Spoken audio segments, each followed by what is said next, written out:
want to come up to the mic, and there are other ones over here, and so don't be offended by this, but as Q&As are, we're not looking for sermons. We're not looking for your viewpoints. We're not looking for your theory of this or that before you get to your question. Again, don't be offended by that. It just helps keep the flow. But if you have a thought or a question, go ahead and come up to the mic, and then we will send it over to these guys. Let me start. You want to start? Sure. Go ahead, Bill. Okay. Well, many of you may know that overnight and into this morning, a massive attack, missile barrages of over several thousand missiles. Hamas is reporting 5,000 missiles shot into Israel. I don't think it's quite. Oh, man. I couldn't get it going, guys. Finally, I did. I was really worried then. They said there's about 40 so far they found that have killed. There's dozens have been taken hostage. How many wounded? 700 wounded. 700. Hang on, guys. I'll be with you in a sec.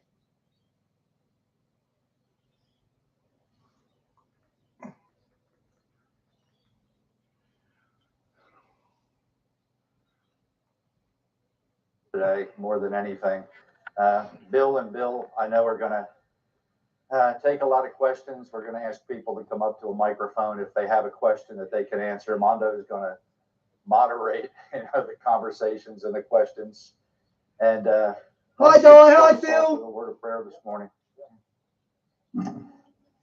Our Father in heaven, we know that you hold the world in your hand, and we ask for your abundant grace to be with everybody in the land of Israel today. We know that they are your chosen people, and you do not like war. We ask again that you would just be there, we pray for a spirit of calm, for sure. We ask as well, Lord, that in the midst of all of it, that people would be drawn to you. That's ultimately what you desire, is to see people to know you. And so we ask for those that are traveling, pray for peace, comfort for them. Ask again for wisdom, Lord, as we traverse these things that we know Scripture has prophesied. Help us to have that confidence in you, that it would increase our faith, and help us to as well to be equipped to reach others for really for the gospel. That's why we're here. So we ask for your blessing today, clarity of mind and thought for all the speakers. In Jesus' name, amen. Two quick things. We have rescheduled Mr. DeYoung. He'll be speaking at 8 o'clock on Sunday morning, which I think is in everyone's best interest. I know everyone wants to hear about events today. I also made an emergency run down to our ministry this morning to pick up copies of Bill's War Prophecies. How ironic. And his Psalm 83 book, which we're all wondering, are we watching the beginning of something? So war started today. Maybe the rapture happens tomorrow. Come on, guys. We're getting up there. Okay, buddy. You are looking sharp, man.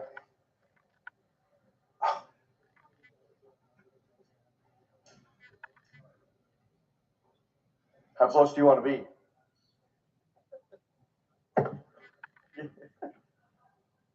So Bill and Bill are going to share just a few words, and then the mics are out here. And then if you, as always in a Q&A, if you want to come up to the mic, and there are other ones over here.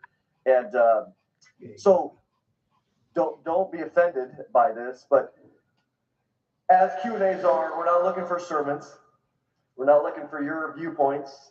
We're not looking for your theory of this or that before you get to your question. Again, don't be offended by that. It just helps to keep the flow. But if you have a thought or a question, go ahead and come up to the mic, and then we will send it over to these guys. Let me start. You want to start? Sure. Go ahead, Bill. Okay. Well, many of you may know that overnight and into this morning, a massive attack, missile barrages of over several thousand missiles. Hamas is reporting 5,000 missiles shot into Israel. I don't think it's quite that many. It's somewhere between 2,200 and 5,000. They infiltrated through a barrier wall from the Gaza and started going door to door and taking hostages and killing Israelis. They said there's about 40 so far they found that are killed. There's dozens have been taken hostage. How many wounded? 700 wounded? 700 injured so far. Wounded. That's the last number. So this is not a crosstown rivalry. This is not just a skirmish. This is the biggest thing that Israel's faced Netanyahu's declared a war, of course, at this point. And so we're going to be watching very closely if this will escalate. You would have to think that this probably would not be done by Hamas on this size and scale without the approval of Iran. He's very concerned about talks with Saudi Arabia and Israel and Biden with normalization. They don't want that. So we have to see if this will escalate. And so we'll answer the questions related to that and anything else you want to talk about in the Middle East. And Bill, of course, is a specialist on even American politics if you have questions about that as well. You want to say anything, Bill? Yeah, absolutely. I think there's been so much excitement about the Israeli-Saudi talks. Benjamin Netanyahu's effort there at the UN, his messages, also Crown Prince bin Salman, optimistic tone at the United Nations, and also from Washington that some kind of normalization deal could be structured that would be favorable. Obviously, Bill and I talked about Iran. Iran's a major factor here, and the whole purpose of normalization with Israel and the Arab countries is the purpose of isolating Iran. Part of the U.S.-Israel-Saudi deal would be U.S. guarantees of Saudi's security.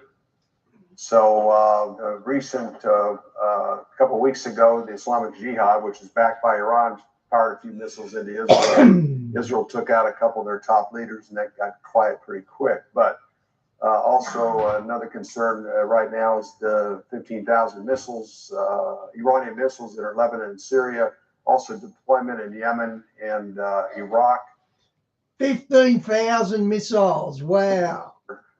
In the hands of Hezbollah. So this is what Bill and I watch very closely. So a lot of optimism last couple of weeks that something might work out between Israel when you have the prime minister and also the most powerful person in Saudi Arabia talking about a warm relationship that looks like that's stirred up the Palestinians even will become a second story here, not the first story. So it'll be interesting to see how this takes place. But as some of the broadcasters are saying today, this is the first surprise attack of any significance since not less than 67. Yom Kippur, but Yom Kippur was a surprise attack. This is as well. And Bill and I talked also about how this has galvanized the support in Israel between the right and left, which is pretty unusual. But I mean, as Netanyahu declared today, we're in a war. Yeah. Can you guys give some background to the various players geographically, whether Great in question. the south and in the north and then in the northeast? Who's where for those that might not know that? Which groups? And where? And their enemies surrounding them. Kind of give some background of where they're located and which groups, Hamas is in the south, etc. Lebanon, Syria. Yeah, go ahead. And I'll add to that, Bill. Well, of course, Israel is surrounded by enemies that have harbored an ancient hatred from time immemorial around them. To the north in Lebanon, you have the Hezbollah. Bill said there's 150,000 missiles there. They have some precision guided missiles there. Who all was in my talk yesterday? One of the headlines I read is the concern that Hezbollah could lob the first few days 6,000 missiles a day into Israel. There would be days-long blackouts, hundreds dead, thousands wounded. That was the concerns they have just for the first few days from Hezbollah. Now, Hezbollah is a proxy of Iran, and also proxies of Iran would include Syria, who's used chemical weapons and has chemical weapons. They used them 300 times in their revolution that they had just finished with. Of course, Hamas, they had said back in 2019, we could send 1,000 missiles a day into Israel. They sent well over that now. This is a few years later. They can obviously send several thousand missiles into Israel. Hey, Chris, good to see you, mate. And Bill mentioned the Palestinian Islamic Jihad, that is another proxy of Iran. They're inside the West Bank primarily. Iraq also has proxies, Shia militias inside of, Iran, Shia militias inside of Iraq. Yeah, they also have proxies with the Yemen, lay down the Houthis down in Yemen. They also have precision guided missiles. They say they could hit Tel Aviv with those. In fact, these rockets today did go to Tel Aviv. They went to the Dimona nuclear reactor area. They went to, I think, even Jerusalem. So, and then also you have the countries that I believe were in Psalm 83, in addition to those that went to war with Israel in 1948. That would include Egypt, Saudi Arabia, Jordan, etc. So those are all and the Palestinians, of course. So they're all surrounding Israel. They're involved, I believe, in the Confederacy in Psalm 83. Speaks about they want to destroy the nation of Israel, that the name of Israel be remembered no more. Are we talking about that again tonight? I talked about it last night as well. So those are the players around there. They're not including the Ezekiel 38 countries, that you might be familiar with that prophecy, like Russia. Of course, Iran is in Ezekiel 38, but Iran is also another prophecy in Islam. I talked about that last night. So they got two prophecies. But it's not including Turkey. It's not including the North African countries of Libya and Ethiopia and Sudan and Morocco, some of those other Ezekiel 38 countries. Those are different. They probably would not be involved in this particular fray that's going on, whereas the other countries surrounding Israel, from the inner circle around Israel, and they could be drawn into this. We don't know. We're watching it very closely. Talk about the politics and the uniqueness of the current Israeli Knesset and how it contributes to even the perception that Hamas and other of the enemies have about Israel and its religious content and makeup. No? Well, Mondo, it's always a contact sport in Israel. Can't imagine being a prime minister over such a dysfunctional country that we love so much. It's almost impossible to piece it all together. I mentioned that it looks like there will be, and Bill and I talked about this, about a unity government over this act of war. So there's been so much tension in Israel the last 5-6 months over much needed judicial reform. Yeah, Chris, that's why I went with this today. Israel declares war. That's pretty heavy. We're a step closer now. That's created great division, even greater division between the left and right in Israel. From a political standpoint, I'll throw this in. You're talking about some of the terror groups around Israel and the Middle East. I think what's been happening on the diplomatic and political front is the fact that Erdogan's been open to having discussions with Herzog, the president of Israel, and also recently Netanyahu. If you look at some of the sound bites of Erdogan over the years, they've been scathing comments about Israel. Scathing. What is ironic, as far as when Obama was in Israel a few years ago, he was meeting with Netanyahu, and he forced Netanyahu to call Erdogan to kind of make amends and try to get things moving in the right direction. Didn't do much. What's interesting is right after that conversation between Netanyahu and Erdogan that Obama brokered, a massive sandstorm came in from Egypt. And it was so significant that he couldn't fly a helicopter from Jerusalem to Bethlehem and then from Bethlehem to Ben Gurion Airport to leave. And the farewell tents at Ben Gurion Airport were taken down by this massive sandstorm. So you get Obama visit to Israel and massive, if you put it into Google, massive storm. I mean, literally, so the farewell was done in a small room at Ben Gurion Airport instead of all these fancy tents. So, I think the Abraham Accord on the surface sounds great. Yeah. My problem with the Abraham Accord looks like it, Chris. You got no choice. That the land of the Abraham's descendants all have a right to the land. Isn't that interesting? On September 15, 2020, when they were signing the Abraham Accord at the White House, a massive hurricane called Sally was about ready to hit the southern Gulf Coast. One of our readers who I'd met here in Colorado Springs at one of the Prophecy Watchers conference said, Bill, you realize Sally, the Hebrew derivative of Sally is Sarah. So we had Hurricane Sarah ready to slam into the southern Gulf Coast as the Abraham Accords is being signed at the White House, and it came ashore the next day. So it's, Abraham Accords, normalization, business deals. Jared Kushner's making a lot of money right now. He has a $3 billion sovereign fund. His biggest partner is the Saudis. They have $1 billion in the fund, and they're starting to buy companies in Israel with this money. Also, one of the Israeli companies sold $1 billion of their assets in the Chevron Noble Energy oil off Israel's coast. So you got to the United Arab Emirates. So when I interviewed Ambassador Friedman last year in Jerusalem for the Jerusalem Prayer Breakfast, I said, Ambassador Friedman, really the Abraham Accords is a business deal. It's about business deal.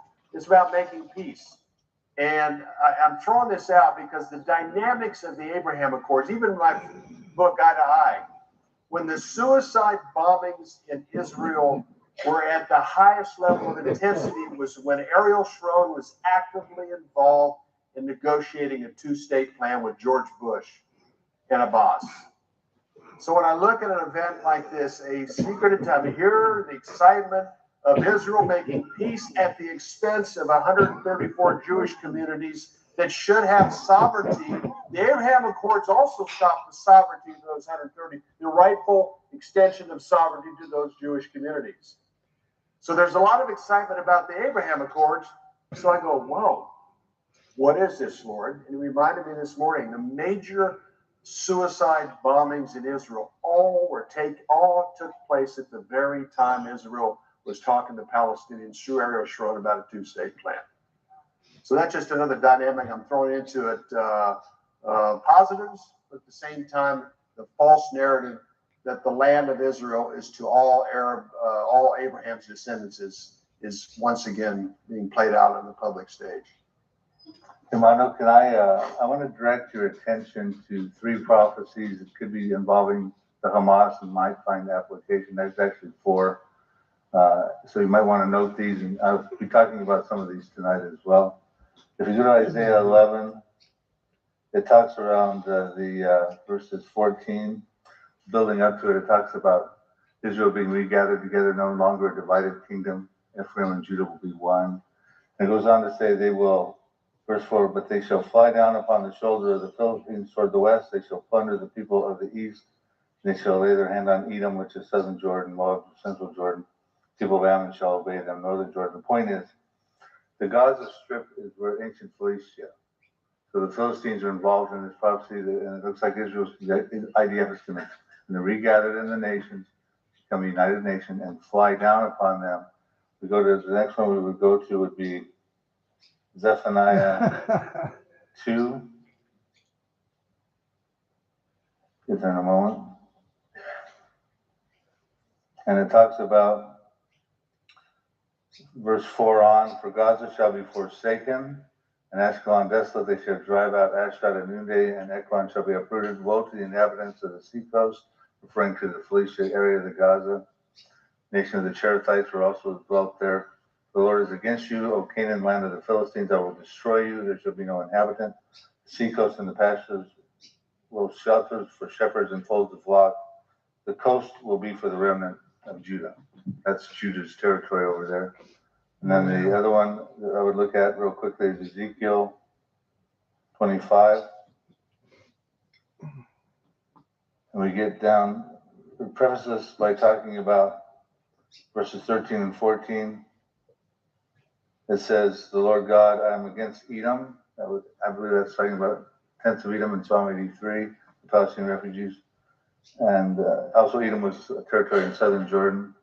But Edomites have descendants, ethical representation of the Palestinians. I'll cut off man and beast from it and make it desolate from Teman, which is in southern Jordan. Dedan, which is Saudi Arabia, shall fall by the sword. That's a prophecy that's not fulfilled, by the way. So if there's any normalization coming out of Saudi Arabia, there's actually 4 prophecies involving them. 3 of them have no normalization at all in them. This is one of them. Saudi Arabia shall fall by the sword. I'll execute my vengeance on Edom by the hand of my people Israel, the Israeli defense forces. And they will do according to my anger and according to my fury, and they shall know my vengeance, says the Lord. And so we're talking about the Israeli defense forces attacking the Edomites. And of course, that would be, I believe, the Palestinians. Saudi Arabia is involved in this as well. But then it goes on to say, in that context, done with Philistia. Verse 15, thus says the Lord God, because the Philistines dealt vengefully and took vengeance with a spiteful heart to destroy because of the old hatred. They hate the Jews. It's an ancient hatred. Because they have vengeance, they try to destroy them because they, therefore, thus says the Lord God, I will stretch out my hand remember he just stretched out his hand to the people of Israel for Edom. Will stretch out my hand against the Philistines, and I will cut off the Cherethites and destroy the remnant from the seacoast. I will execute great vengeance on them with furious rebukes, and they shall know that I am the Lord when I have laid my vengeance upon them. So I think those are unfulfilled prophecies. I think they're relevant to the Gaza area, the Hamas, if they find application in our time. And I don't think we have a lot of time left, so I think this is in our time. So basically, I would direct your attention to Zephaniah 2, Ezekiel 25, and Isaiah 11, anything related to the Gaza or Philistia, the Philistines, the Cherethites. Because remember when these prophets wrote, they did not have, Hamas and Hezbollah and things like that. They had Edomites and Megabites and Ammonites and termites and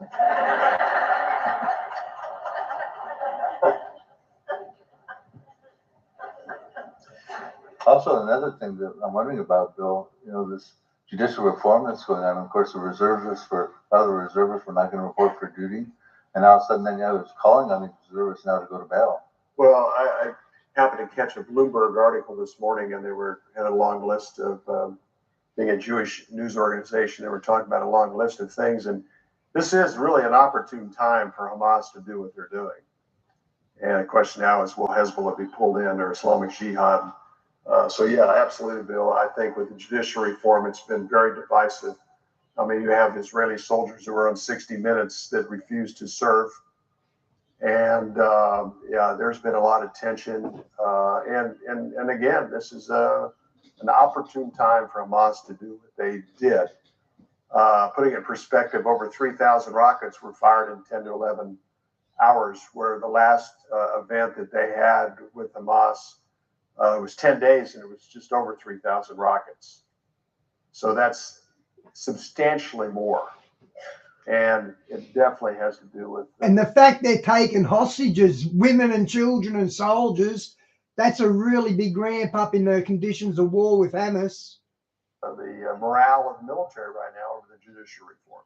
Yeah, and it's interesting because recently there was a security meeting with Netanyahu and some of his close-ups, and they did not invite Ben-Gvir and Smotrich, the right-wingers in his coalition, because and that's odd that they should do that. Because hey, Shawnee, good to see you, mate. Coalition at some point, if they did, there'd have to be another election, and polls have been showing that Gantz would actually could possibly win over Netanyahu. But he didn't invite them because they were making comments like, well, they want to come along and talk about killing people and things like that. So there's the concerns about the normalization with Saudi Arabia and Israel put together. Biden's trying to put that together. The right-wing coalition was a concern of that, especially those couple of guys, because they would stand in the way of that. Because one of the calls for the Saudi normalization deal was they would have to do concessions for a Palestinian state, and they would draw their attention to the Arab Peace Initiative, was put together in 2002 by the Saudis, approved by the 22 members of the Arab League, accepted by 58 Muslim countries, that Israel would simply have to give up the land they acquired in 1967, just give up land for peace. I mean, East Jerusalem, the capital of Israel.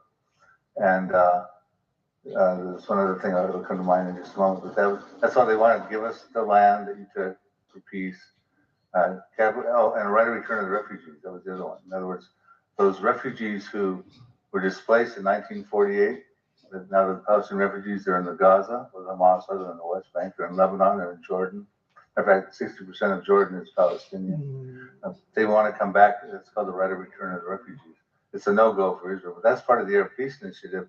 In addition, Saudi Arabia wanted to have a nuclear defense program established by America. They wanted to have a civil security pact with America to protect them from Iran.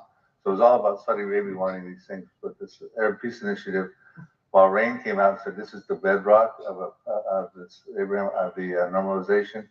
Bahrain is part of the Abraham Accords. So is the UAE, and they're all calling for a Palestinian state. The UAE as well. That was not brought up to the attention of everybody initially when Donald Trump was putting this together, the Abraham Accords.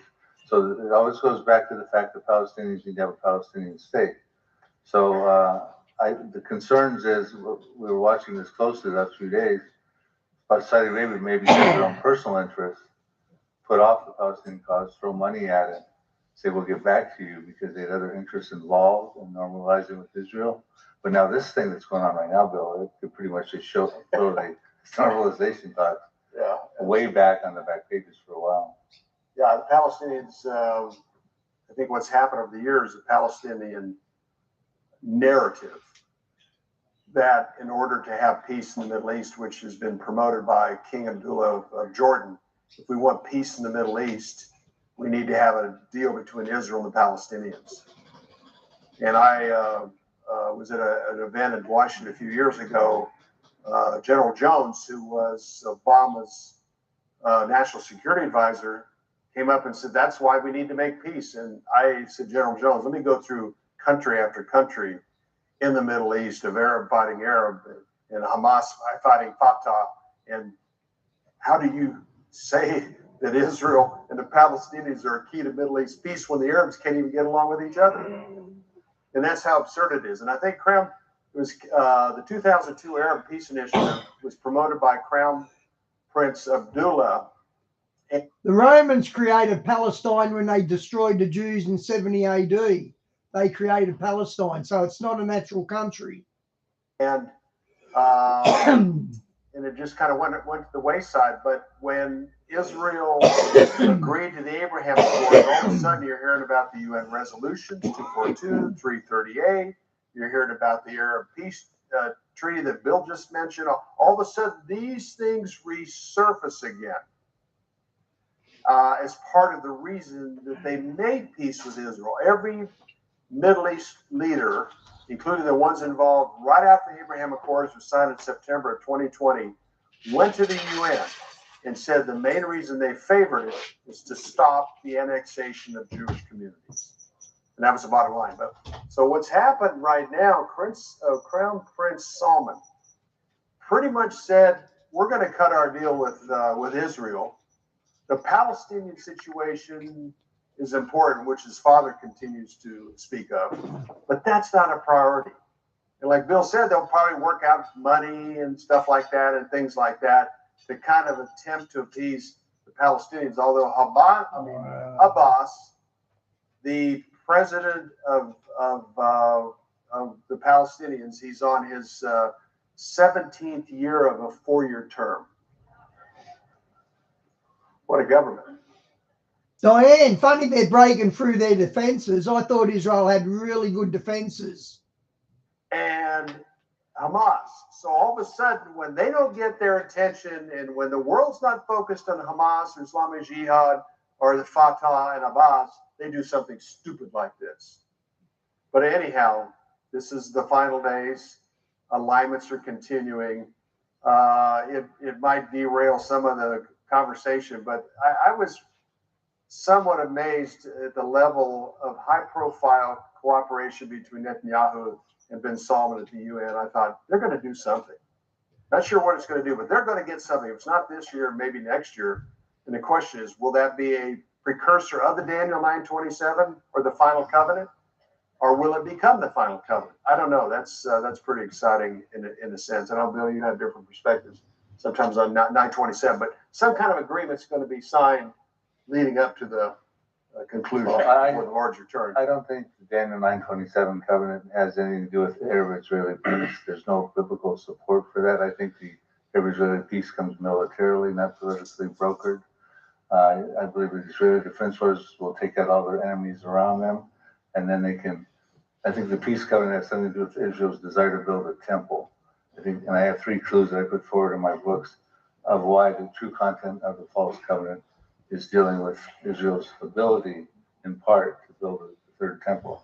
But, Hamas in general, in the past, what they would do, they'd be like the boxer that would lead first with the chin, right? They start throwing missiles forward and that sort of thing. They would hope that they would bring forward unite the Arab world to galvanize them to come against Israel. But it never really worked. They acted out of concert by themselves. But to think of the level that's going on right now, you might have to think that Iran has told them to go ahead and do this, because Iran is very concerned about this normalization agreement potential between Israel and Saudi Arabia, because Iran has made an octopus stranglehold over the Middle East. They've got control over Beirut, Lebanon, Hezbollah, they have control over Syria, they're trying to control over Yemen, they got growing control over Iraq. into the West Bank, now Palestinian Jihad, the Gaza, etc. So they don't want a normalization agreement with Saudi Arabia. Matter of fact, earlier this year, it was around April, they went to China, and China brokered a relationship, a restored relationship between Saudi Arabia and Iran, because Saudi Arabia was hedging its bets. We don't want to attack Iran, and we don't trust the Biden administration, but we need protection from their nuclear program. The Saudis are Sunni, the Iranians are Shiite. There's a schism in Islam between them. So they started hedging their bets and starting to make the relationship with Iran themselves, as did the UAE, who's a member of the Abraham Accords. So that was all happening just a few months back. All of a sudden, there's a shift in things. And so to me, it's kind of like when they bring up the Arab Peace Initiative, it's kind of like, you can put lipstick on a pig, but it's still a pig. Now, there's still a problem. Nothing's going to change. Israel's not going to give up land. They're not going to let the refugees come back into the land. And what the Israel was supposed to get out of the Arab Peace Initiative is that the Arabs would say, okay, we've said the Arab-Israeli conflict is ended. We will guarantee the security of the states in that neighborhood, and we will all live in neighborliness. But it's like, give up the land, that the Palestinians come back, and then you can have those things. As if they could ensure that, like Bill said, they've been fighting each other no matter what. They can't ensure anything. The Arabs fight the Arabs more than the Arabs fight the Jews. So that whole thing is going to go by the wayside. But now there's a new thing. You've heard of IHOP, International House of Pancakes? Or there's a HCOP, which is Hashemite Kingdom of Pancakes. I mean, Hashemite Kingdom of Palestine is what it's called. That's my one joke of the morning. I need more coffee, and I'm really good on a roll. And that's the thing you might start hearing surfacing. This came out in June of 2022 by a Saudi diplomat. He put it together. It's actually a pretty ingenious plan. It won't work for Israel. But what they want to do is they're saying that they need to redefine the Palestinian refugee problem. Because the Nakba, the disaster of 1948, they call it Nakba, they celebrated when the Palestinians got the war, and Israel won the war, and you had the Palestinian refugees. Well, they always wanted to go back into their homes and stuff like that. But 75 years later, there's still, Israel's moved into those territories. They're not going to go back into those lands. So they're trying to redefine it and give them a citizenship into the Jordan area. They make a contiguous state between the Gaza, the West Bank, the Jordan Valley, and Jordan. The capital of Palestine would be inside of Jerusalem, Amman, Jordan. And there's a few more things that they want to implement in that. And it's actually a pretty impressive plan, the way it's been presented, but it won't work for Israel. Of course, they can't allow anyone those areas to be connected. Yep. From the Gaza to the West Bank to the Jordan Valley and that sort of thing. Suicide, yeah. So, but you might start hearing more about the Hashemite Kingdom of Pancakes plan. Palestine. We got your map up, Bill, on the screen. People were asking for a map for Psalm 83. And so, again, do you want to maybe there's a lot of red here around the little nation of Israel. Talk a little bit about the players. Yeah, and these are all the players. So you see this map shows the ancient names written by Asaph 3,000 years ago in Psalm 83, verses 6 through 8, superimposed upon a modern day map of Israel. This is their modern day equivalents. They form an inner circle of countries around Israel. All these countries did go to war against Israel in 1948. So we see that this is a prophecy in process. It didn't fulfill the prophecy because Psalm 83, it's got 18 verses. Only the first 8 could have potentially been fulfilled here. But we see when Israel became a nation in the land back in 1948, these countries did not want that. They voted against Israel at the United Nations in 1947. When Israel became a nation on May 14, 1948, they had told the Arabs that were living in what was once called Palestine to vacate because they would go to war against Israel. They had them outnumbered, outmanned, outgunned, outweaponed, and Israel won that war with a few fighter jets, some hand grenades, and some glass milk containers. Now, how did they do that against those massive Arab armies? Because God is for Israel. God has plans for Israel. So at that point, Jerusalem became a divided city. They did a partition there. And that didn't last, because that's not biblically endorsed. Jerusalem was never to be divided. And then less than 20 years later, in 1967, Israel took over in the Six-Day War all of Jerusalem, which they made the colossal mistake of allowing the Temple Mount to be under Jordanian control through the Waqf Antiquity Society. And that's where the Dome of the Rock is, and that's where you got the problem with the Temple Mount. But these countries want to come together, and they want to wipe Israel off the map. And I'll be showing you tonight with slides and things like that, how Israel's defense forces are going to take each one of them out one by one. The Saudis, the Hamas, the Palestinians, the Jordanians, etc. Because they're going to try to make a final attempt to lay siege on Judah and Jerusalem, Zechariah 12:2. And the Lord is going to divinely intervene in concert with the Israeli defense forces. I'll be showing you what the Lord's going to do. And so you guys will be impressed because you could actually might see this in the church age. Well, when you look at that bill, Bill Psalm 83, it's been out for quite a few years. And I think that when it's interesting, if in fact we're that close, these relationships, I mean, Bill has his perspective on this. Israel's relationship with some of these countries is the best it's ever been. And what these countries have decided is it's better to be at peace with Israel because we don't trust the Iranians. We don't trust the Iranians. And the Iranians are very smart. The Persian people are extremely intelligent, just like the Jewish people. So the bottom line here, if all of this is going to take place, it's going to take a while. Bill, I might differ on that, but these relationships are probably the only good thing about the Iran nuclear deal with Obama when Obama was in office. It said to the Arab countries, we need an ally in the Middle East. We don't trust Obama, and the enemies do not fear him. So the thing is, we need to have a relationship with Israel because we might have to rely on Israel to go against Iran, not the United States, because they won't be there. So, we have our own opinion on this. I just think the relationships between Bahrain and the United Arab Emirates and even Morocco's always been good, is very good with Israel right now. So, and I have friends in the Israeli government that are saying, who would ever think that we would have Arab allies in the Middle East? We get along with them better today than we ever have. And the only relationship they had previously was a defense relationship.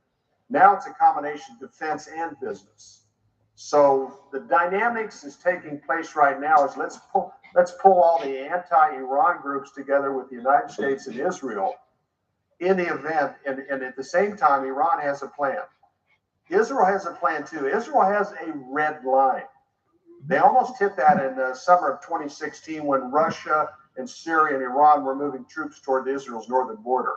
Two of our ambassadors, Jeffers and Crocker, says, we're real close to Israel crossing the red line and doing something very serious. And I think that's one of the questions right now. Israel, when is Israel, very likely themselves, going to deal with the Iran threat? And that is getting closer by the day. What we saw with Hamas, if Hezbollah gets involved with this and starts firing rockets and missiles at Israel, this thing could get out of control really fast. And they that's will. Kind of where we're standing right now. They'll join in. So, Bill, you and I both agree that the Jeremiah 49 verses 34 through 39, the alarm prophecy deals with Iran. Yeah. And that's what we're thinking could be coming pretty soon. Israel dealing with that. Jeremiah 49, 35 through 39. Elam prophecy. That's a section of Iran today, modern day Iran, that hugs the Persian Gulf. I was talking about this last night, where the missile silos are, the portable rocket launchers, their underground air base. They got some nuclear reactor there, Bouchar. If Israel takes that out, I believe Iran will call on its proxies, and you'd see Hezbollah lobbing missiles. Syria would get involved. Israel would take out Damascus. We find out in Isaiah 17, verse 1, Damascus will cease from being a city. It will be a ruinous heap. Isaiah 17:9 says the desolation is caused by the children of Israel. And Isaiah 17:14 says, one night you see Damascus, in the morning it's gone. So Israel has the ability to take out a major city. Now, recently Syria rejoined the Arab League after being taken away about a decade after the Syrian revolution. So they're back in the Arab League. Now, if Israel takes out the Arab city of Damascus, I believe the other Arab cities would be very concerned, like Beirut, Amman, Jordan, Cairo, Mecca, etc. Amman should be concerned, and I'll be showing you verses on this tonight, because Amman, Jordan, in Jeremiah 49, verse 2, it says there'll be alarm of war in Amman, which is the capital of Jordan, of Rabbah of the Ammonites. It'll be a desolate mount, and Israel will take possession of its inheritance, and that has not happened yet. This peace treaty with Jordan will go away every time Israel tries to do something on the Temple Mount. The Jordanian parliament basically said we should shred our peace agreement. So the peace agreement is not in that prophecy. It's also not in Zephaniah 2, verses 8 through 9, which says, I've heard the reproach of Ammon and Moab, that would be northern Jordan and central Jordan, Like shooting fish in a barrel, isn't it? against Israel's borders. The residue of my people shall plunder them, and the remnant of my people shall possess them. It's another camera angle, Jeremiah 49, verse 2. So we got war coming with Israel and Jordan. Two prophecies not found fulfillment. They weren't part of 1948. Egypt has a peace treaty with Israel. Isaiah 19, I think it makes it pretty clear that that peace treaty is going to be gone too. Israel will become a terror. Isaiah 19, verses 16 to 18. Israel will become a terror. Judah will become a terror to the land of Egypt. And 5 cities will ultimately speak the language of Hebrew. It says Canaan, which is Hebrew, Isaiah 19:18. So I get into these in my Future War Prophecies book that we got, Family Free book as well. So I agree with you, Bill. Right now there's these peace treaties that would make it look like this Family Free probably couldn't happen at this point in time. But things shift real quickly. Like overnight, you wake up and now there's 3,000 missiles lobbed into Israel from Hamas. That's how quick things can change over there. Yeah, it'll be interesting because, as you know, Bill, Saddam Hussein's down, Gaddafi's down. There's no really strong leader. Erdogan is attempting to cooperate with Israel. So some of the most cantankerous, problematic leaders in the Middle East are history. They're gone. Even Soleimani, when Trump administration took Soleimani out, the Iranian, one of the top most influential people in Iran. So you got Soleimani out, Baghdadi out, Saddam Hussein out, Gaddafi out, and Erdogan cooperating. So the dynamics have changed a lot in the last couple of years. So it's going to be interesting how this all plays out. My number one concern is Iran. They're very smart. They're very strategic. They've got a plan and they're patient. And they've been hammered right and left over and over, and they haven't done anything yet. And they're very close to a nuclear weapon.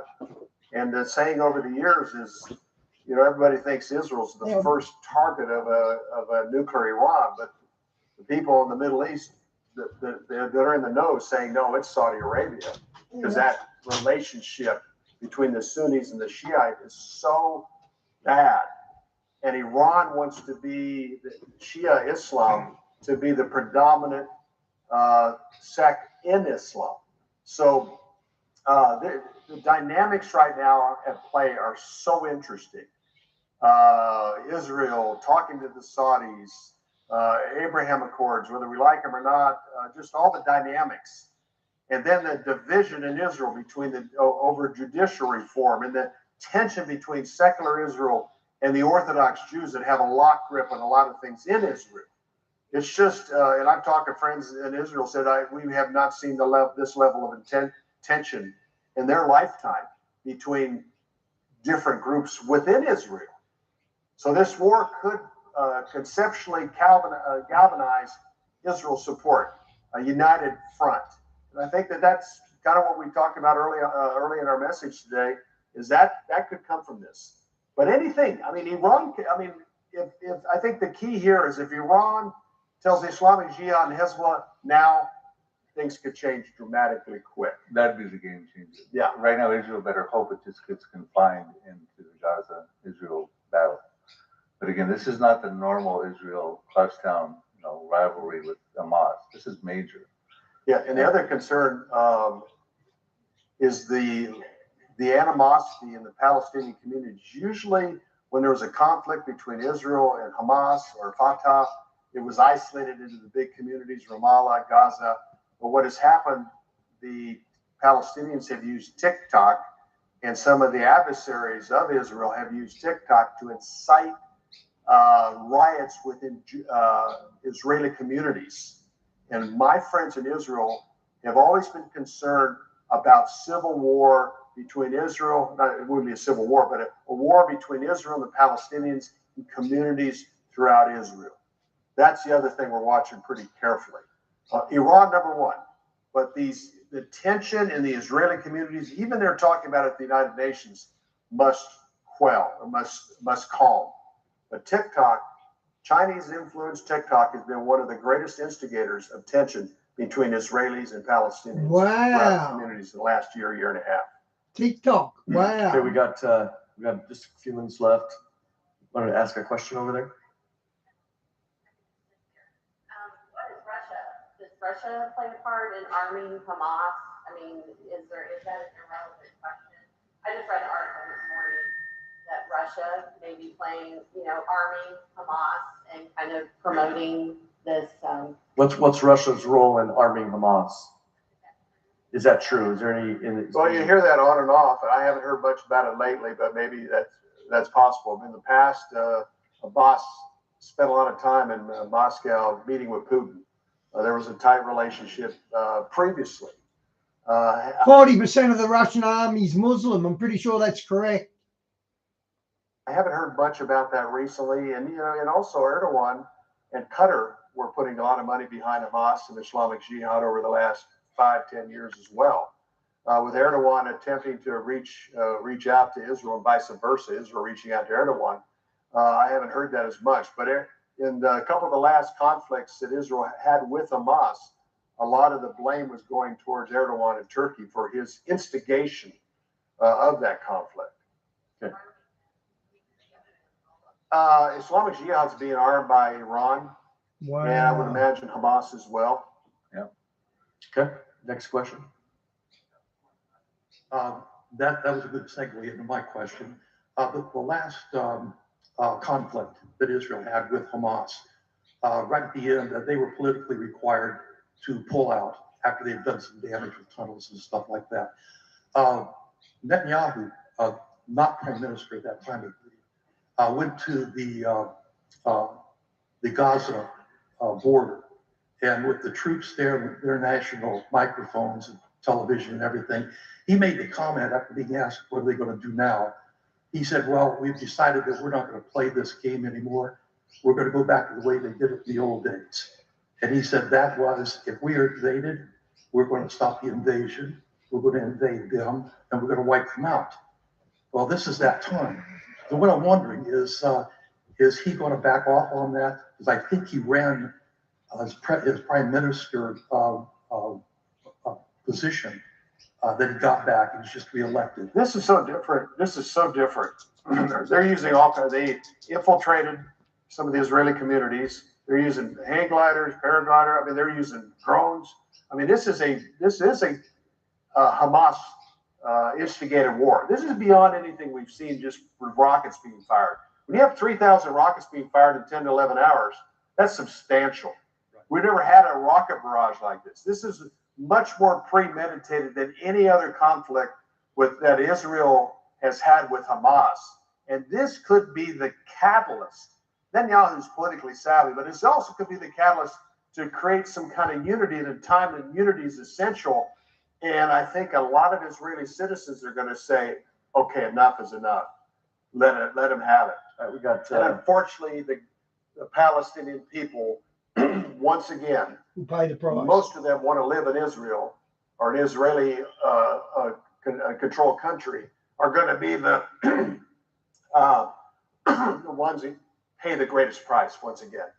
We got all those politics that are coming into play here too. Yeah, and I just think what's interesting is the EU and I didn't catch that, but what's interesting right now, the EU and the United States were the first ones to harshly condemn what Hamas did, because in the past they weren't so quick. But after they saw a level of cooperation between Israel and the Saudis at the UN, that created a different dynamic politically for Israel. All right, we got to wrap it up. I'll have you go ahead. Quick question. So based on the charge d'affaires, U.S. charge d'affaires in Jerusalem has come out and said that they would support Israel. But the Saudi Ministry of Foreign Affairs has come out and said that they hold Israel responsible, which looks almost like a condemnation. So my question is, what is the path forward at this point? What are your opinions on the path forward with Saudi seemingly siding with the Palestinians in this? You got 1 minute. Are you Or saying less. that a report right now just came out that Saudi Arabia is holding Israel responsible for the Hamas Official attack? statement from the Saudi Ministry of Foreign Affairs. The Kingdom of Saudi Arabia holds Israel responsible for what has transpired due to its repeated provocations and deprivation of the rights of the Palestinians. For today's event, This is today. This is coming out. Yeah, there you go. That doesn't Came out help about- thoughts. Normalization is going to be way back on the back pages for a little while. Yeah. That will not help talks. And Israel's gonna, if Israel can, they're gonna blow the Gaza to Yeah, well, smithereens. we've already stood up And if for they them and start to do condemned that, them. I think that may draw any larger conflict from the north. And One other quick note here. It was interesting in 2005, Netanyahu prophesied, well, I can say prophesied. Netanyahu said he did not favor Israel leaving Gaza because when we leave Gaza, there's going to be rockets raining down on our cities. Benjamin Netanyahu, the summer of 2005, before 9,500 Jews were ripped from their homes and their businesses. he called it Hamastan. Hamastan, yeah. All right, guys, let's give them a hand. Thank you. Everyone needs to have this tool to protect their home and their loved ones. This new military flashlight is basically a high-tech. The barrage of up to 5,000 rockets, according to Israel, now we're rolling. But even more dangerous and unprecedented, an invasion, folks. An invasion of southern Israel by Hamas terrorists, and what appears to be a massive intelligence failure on the part of Israel. Not to mention, on the 50-year anniversary, almost to the day, of the launch of another surprise attack against Israel, the Yom Kippur Oh, 50th anniversary, nearly to the day. Wow. War, October 6, 1973. Well, October 7th, 2023 is a date that will live in infamy for Israel, a modern day Yom Kippur 2.0, I guess you could call it in some ways, with Hamas terrorists, with the rockets, which we expect, but an on-the-ground infiltration, folks. At last count, Israel, I'm coming to you around 2:30 p.m. Eastern time here in the United States. At last count, Israel had said they were fighting battles in some 22 towns in southern Israel. Oh, places doing like a glaring Sderot, thing, guys. Hang I've on. spent a lot of time over the years. I have dear friends there right now. I have dear friends in Israel being called up to the reserves and sent to the south to battle against Hamas. But folks, house to house, street to street fighting, nightmare scenario. Hamas terrorists on the ground in Israel, in Israeli towns and villages along the Gaza border. Not only have slaughtered Israeli civilians in places like Sderot, and also So they've infiltrated on the ground. That's huge, guys. That's huge. killed some Israeli soldiers, even IDF senior officers killed in this Hamas surprise attack, but also Hamas taking Israeli civilians, including the elderly, men, women, children, hostage, dragging them back over the border into Gaza. So, folks, a nightmare scenario on every level. I mentioned a massive intelligence failure. I think the big question here is, how exactly did this happen? Obviously, Israel is always on war footing, you would presume. And look, I've been with the IDF on IDF drills, so Israel certainly is on war footing constantly. But folks, how does this happen? And of course, look, it happens during Shabbat, where Israelis, let's face it, have their guard down. They're with family to an extent. Happens at the end of the high holiday season, the day after the close of Sukkot, the Feast of Tabernacles. So certainly Hamas factored all of this in. So that's certainly a factor here. But also you have the internal division inside Israel, these massive demonstrations over almost a year now, the past 9 months or so, certainly a factor here as well, where Hamas and Iran and Hezbollah have smelled weakness. They've seen a divided Israel, and they've seen Israel as kind of ripe for the pickings. I don't know, folks, that we would have seen this if not for the political tumult in Israel right now and the division on the streets and these massive demonstrations. I'm not blaming the demonstrators. That's not what I'm saying. What I am saying is Israel says, no, hey, we're ready. But to Israel's enemies, it gave off an impression of division and weakness that they have chosen this time to capitalize on in their view. So we have at least 100 Israelis dead, some 900 more injured. That is the state of play right now at around 2:30 p.m. Eastern time. Okay, this is 6 hours ago, and Diane's already posted there's been about 450 dead so far.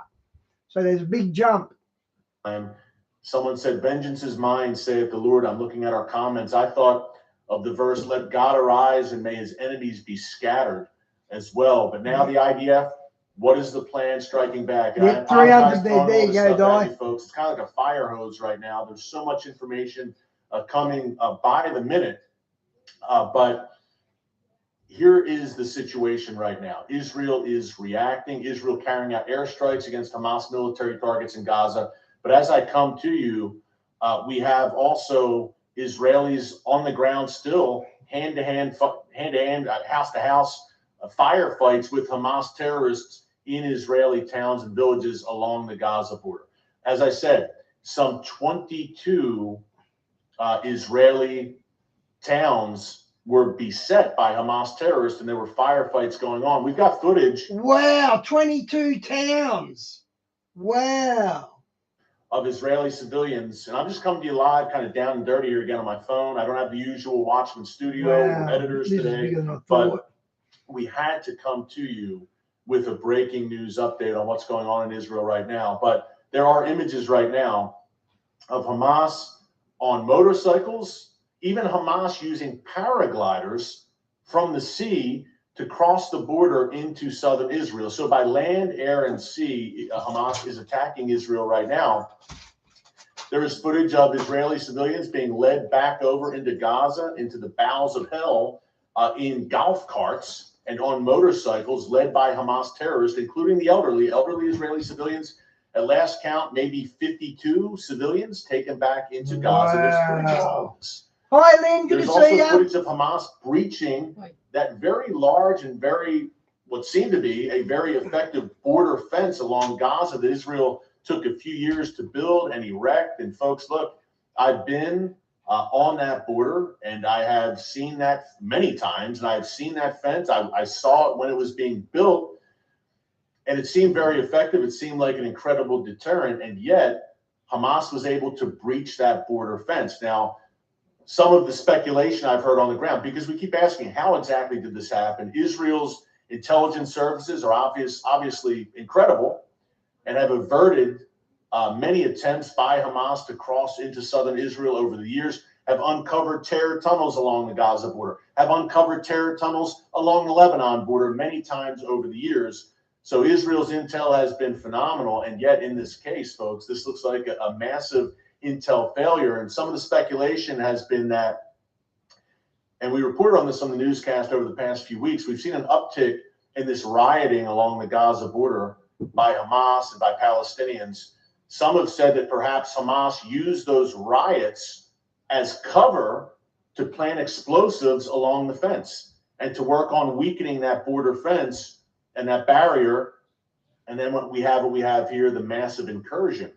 So that is a possibility, but there will be recriminations here, and Israelis will be talking about this for years to come. How exactly did this happen? But that's we still, won't be here in years to come. 50 years ago to the day, the launch of that surprise attack, as I mentioned, still 50 years later, Israelis are debating how it happened and still angry. My brother was at the Gaza Strip a week ago. He's in Egypt now. I just asked, is he safe? But he was at the Gaza Strip a week ago. He also went to Jordan.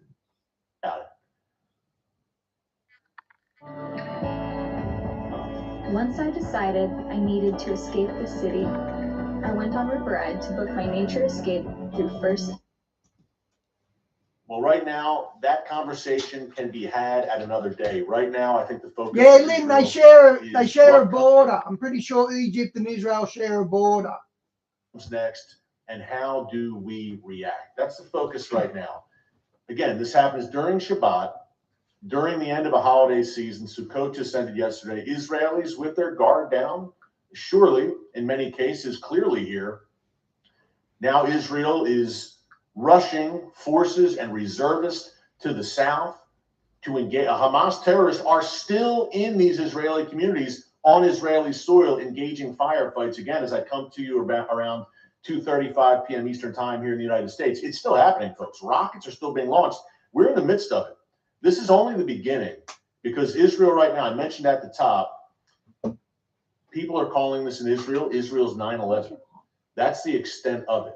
Now, the civilian count, or the casualty count, thank God, is not as high as we saw that horrific day on 9/11, that terrorist atrocity. But still, for Israel, a tiny country, 100 people killed in less than 24 hours, 900 wounded in less than 24 hours. Those are massive numbers for Israel, especially concentrated as they are in the south, in the southern end of the country right now. So big picture you have right there, big questions. Okay, what do we have? I know, Lynn, that's crazy, eh? He was at the Gaza Strip, when was it, Gabe? About a week ago. Yeah, about a week ago. Yeah, and where is he now? He's now in Jordan. He's now in Jordan. My brother's now in Jordan. They went to swim in the Dead Sea yesterday. That's right. They went to swim in the Dead Sea yesterday.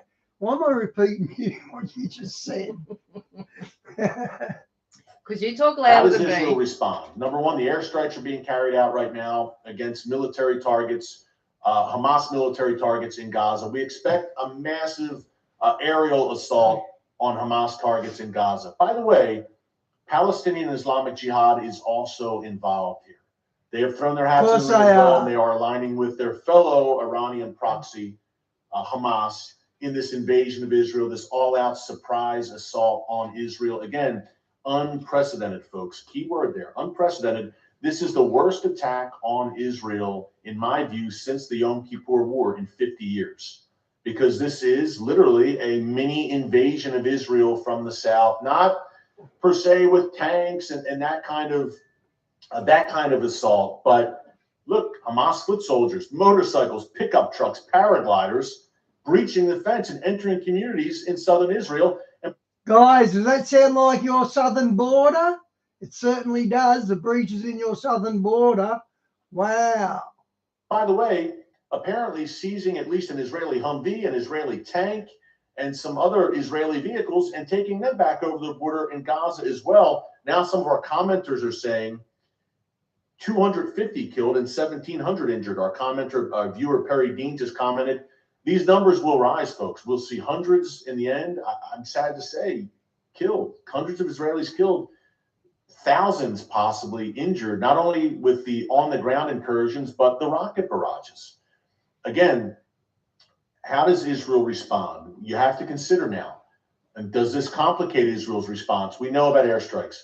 Clearly, I'm not a military strategist, but it seems pretty common sense after Israel's been dealing with this threat out of Gaza for, I don't know, close to 2 decades now, and this is the worst yet. It clearly seems that Israel needs to conduct a major ground invasion of Gaza to eliminate Hamas and Palestinian Islamic Jihad once and for all, to eliminate them once and for all as a threat.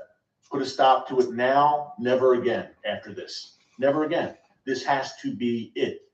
Now, many people have said over the years that Israel should do this.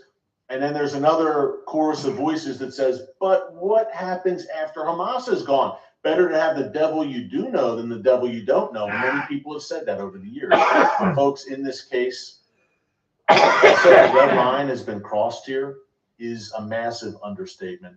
And Israel must, it can't just be airstrikes. Israel must now, you would think, mount a pretty major ground invasion to eliminate Hamas once and for all and to target Hamas leaders. I think you'll also see that as well. I don't know that Hamas is ready for what it unleashed here or what it's about, the response that it unleashed and how Israel's ready to react. Israel caught on its heels, no doubt. Early lumps here, no doubt, just as in the Yom Kippur War 50 years ago when Syria and Egypt made great gains. But once Israel gets its legs underneath it, so to speak, and the IDF and the political military establishment, and they're discussing this, they're plotting things out, you have to think there's going to be an unprecedented response from Israel. Yes, unprecedented in terms of this attack and what Hamas has accomplished, but Israel will have an unprecedented response here, I believe. And that means 2 things. Number one, Hamas may not be long for this world, Hamas in Gaza. Number 2, the world will howl and gnash its teeth and call on Israel on both sides to de-escalate and call on Israel to restrain itself, no doubt. But the ultimate complicating factor here, folks, is there are Israeli hostages right now in Gaza, dozens, perhaps as many as 52. Not only Israeli soldiers, and as I mentioned at the top, we've had senior IDF officers apparently killed by Hamas in this mini invasion. But Israeli civilians, we're talking men, women, children seen. Photos, video of children being carted off, Israeli children, by Hamas terrorists and the elderly over the border back into Gaza. Does Guys, that really ramps this up that they done that. They took all them hostages. That really ramps this up. This is really serious. That complicate Israel's response. The Australian government doesn't want you to have this drone. This 139 Australian dollars intelligent drone is disrupting. For Hamas, they see this as a major coup. They're saying, look, we have these Israeli hostages, prisoners of war. And by the way, Benjamin Netanyahu declared war. He said, this is war. It's not just an incursion. It's not just an operation. It's a war. But does this complicate Israel's efforts to conduct this war? Now that 52, at least, according to various reports out of the region, Israeli civilians are hostage of Hamas, hostage to the devil in Gaza right now, to wicked, evil, Iranian-backed Hamas terrorists. How does Israel navigate that? That's going to be something to watch, folks. Again, we're at the beginning of this. I'm not sure, again, that Hamas knows what it unleashed here. Perhaps Hamas just thought, you know, we'll catch them unaware, we'll carry out some attacks, and we'll take hostages. Hamas's main goal here may have just been to take hostages and use that as leverage so that Israel would then release Hamas prisoners from Israeli jails and have a hostage swap, which never really works very well in Israel's favor, needless to say. Also a propaganda coup for Hamas and for the Iranian regime, which is really calling the shots here, folks. Let's be honest. Let's be serious. Hamas didn't just conceive this plan out of thin air. Certainly coordinated with Hezbollah, certainly coordinated with their masters in Tehran. No doubt. This was not a solo Hamas operation. We've been telling you frequently here on the newscast over the past few months that a multi-front war is coming. Will this remain? And that's the other question here. Question number one, how does Israel respond? Ground invasion. And how does Israel get around the hostage situation in its response? Does Hamas murder these Israelis who are in Hamas hands when Israel responds? Point number two, does this become a multi-front war? What does Hezbollah do? Folks, I believe that is the key question right now. What does Hezbollah do? We've been talking many times here in the newscast about this ring of fire that surrounds Israel on all sides, whether it's Hamas and Palestinian Islamic Jihad to the south, Hezbollah to the north, further south. And guys, as you know, all the countries surrounding Israel, their flags are red, white, green, and black, the color of the four horsemen. So all the countries surrounding Israel have the colors of the four horsemen. Houthis in Yemen, those various Shia militias in Iraq and Syria. And what about question number three? So does that ring of fire ignite? Does Hezbollah hold its fire for another day? Or does Hezbollah see an opening to get involved here as well? Remember, Hamas is willing, or Iran is always willing to fight to the last drop of Arab blood. Remember, the Iranian regime, Iran's leaders are Persians. They are not Arabs, and they use Arab proxies like the Houthis, like Hamas, to do their bidding, and they see. I never knew that the Iraqi hierarchy are Persians and not actually Arabs. I didn't know that. Them as expendable. The Iranian regime really has no regard for human life, nor does Hamas. So they will send young men, brainwashed young men, with a wicked ideology and agenda to die. So Iran has no compunction about doing that. They'll send endless waves of Hamas, but Iran is holding Hezbollah, or has been holding Hezbollah in reserve for some time now. And the Iranian regime might be saying, not yet. Iran may step back and say, look, Hamas already has accomplished, this is a massive accomplishment for Hamas, folks. Shocking. There's no way around it. This can't be downplayed. It can't be overstated. Just the propaganda, the vulnerability now. Israel was already seen by its enemies as increasingly vulnerable because of the internal divisions. And now this.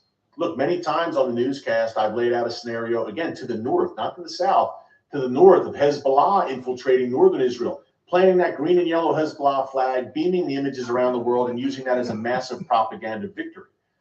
Well, now we have Hamas doing it. Hamas is likely, I'm sure, in some of those villages planted Palestinian or Hamas green Hamas flags.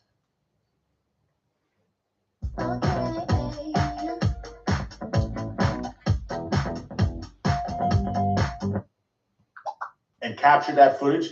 The footage is there. We have Israelis now being paraded in Gaza, Israeli citizens, prisoners in Gaza, and not just soldiers, which is bad enough, but civilians.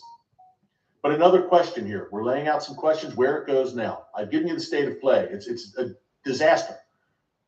But Israel can and will, I believe, recoup, and this could mean the end of Hamas.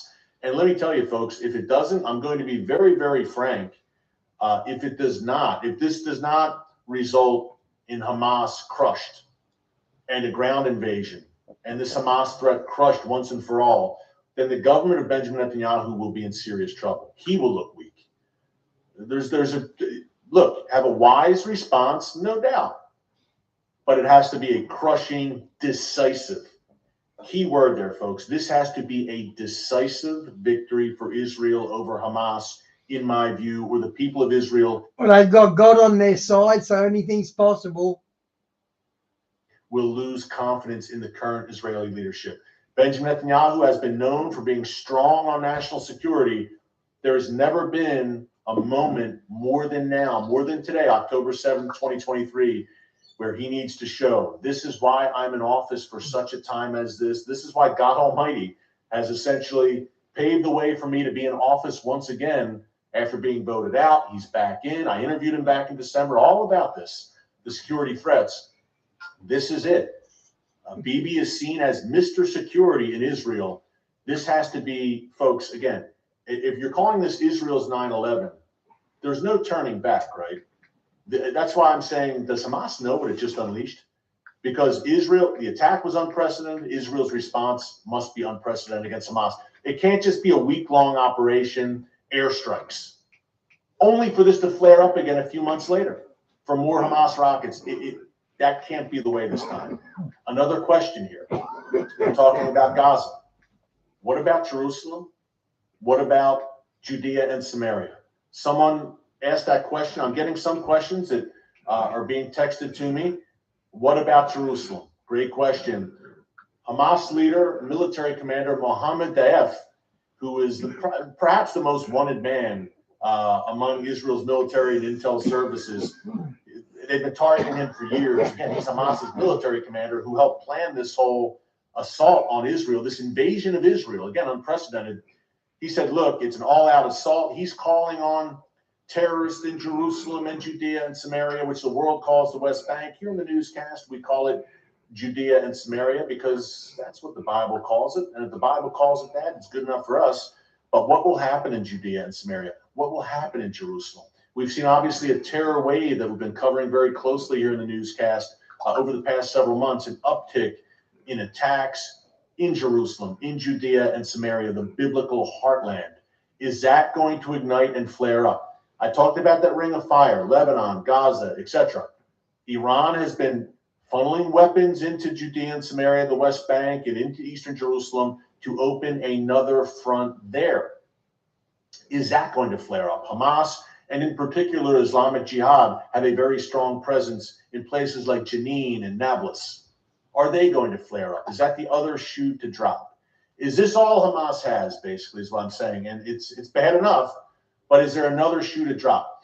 Was this just a plan of rocket bombardments, make an incursion over the border, drag hostages back to Gaza, and see what happens next, and leverage those hostages to get Hamas prisoners freed from Israeli jails? Or is this a more comprehensive plan? Is there another shoe to drop, God forbid? Does Hamas have a second stage to this? Or is Hamas, now that the first stage is over, they're saying they may be surprised, folks, even think about this, at the rate of their success. Did Hamas even expect to get this far? Is a good question. Did Hamas expect to have this smashing success? And it grieves me to even say that, but it's a successful operation for Hamas, no doubt. Did Hamas expect this level of success? Look, we have reports that Hamas fighters are still on the ground in Israel 16 hours after the initial incursions. Wow. Did Hamas expect this level of success? Or was it a situation where Hamas said, hey, we're not meeting a lot of resistance here. The IDF's not around. They're home for Shabbat, Sukkot, whatever. And Hamas is saying, well, we're here. Yeah, when you do a secret invasion, you get a bit of success until the other side's tipped off. So I don't think they'll get much further. There's not a lot of resistance. Let's push the envelope. And while we're at it, let's call for reinforcements. We have reports of more Hamas fighters coming through those breaches in the security fence. Okay, that's interesting. And we have Israelis in safe rooms. Still, at last count, 16 hours later. Look, folks, I have a personal stake in this. Not only do I love the land of Israel, I consider Jerusalem my second home. I'm there 4 times a year. You all know that. You watch me on a regular basis. But southern Israel is a place that's near and dear to my heart. Southern Israel, from Ashkelon, Ashdod, Sderot, Narim, all the great kibbutzes around southern Israel along the Gaza border, which are being bombarded and taking the brunt of this right now. I've spent a lot of time on the ground there staring into Gaza, quite literally. And I love those communities. I love the brave and resilient people of southern Israel. And these are beautiful communities. A stone's throw from the Mediterranean, great climate. It's the perfect place to live. Let me tell you, folks, except for the specter of Hamas. 2 top-performing super funds have merged to form Australian Retirement Trust. While we're young, we're already one of the largest.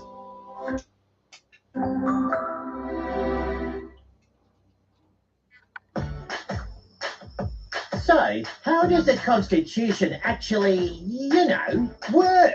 Well, it sets out how Australia is governed and provides checks and balances on government through ideas like the separation of a few hundred yards away on the other side of the Gaza border. And that specter became all too real and all too immediate today for the people of Israel. Keep sending your comments. What do you think? What would you do? I know we have some armchair generals here, I guess, but in all seriousness, I believe in speaking to real generals on a regular basis in Israel, current and former, speaking to Israeli officials on a regular basis, current and former, Israeli military analysts, current and former. I believe that this must be a decisive response from Israel. I mean decisive. This can never, ever happen again, folks.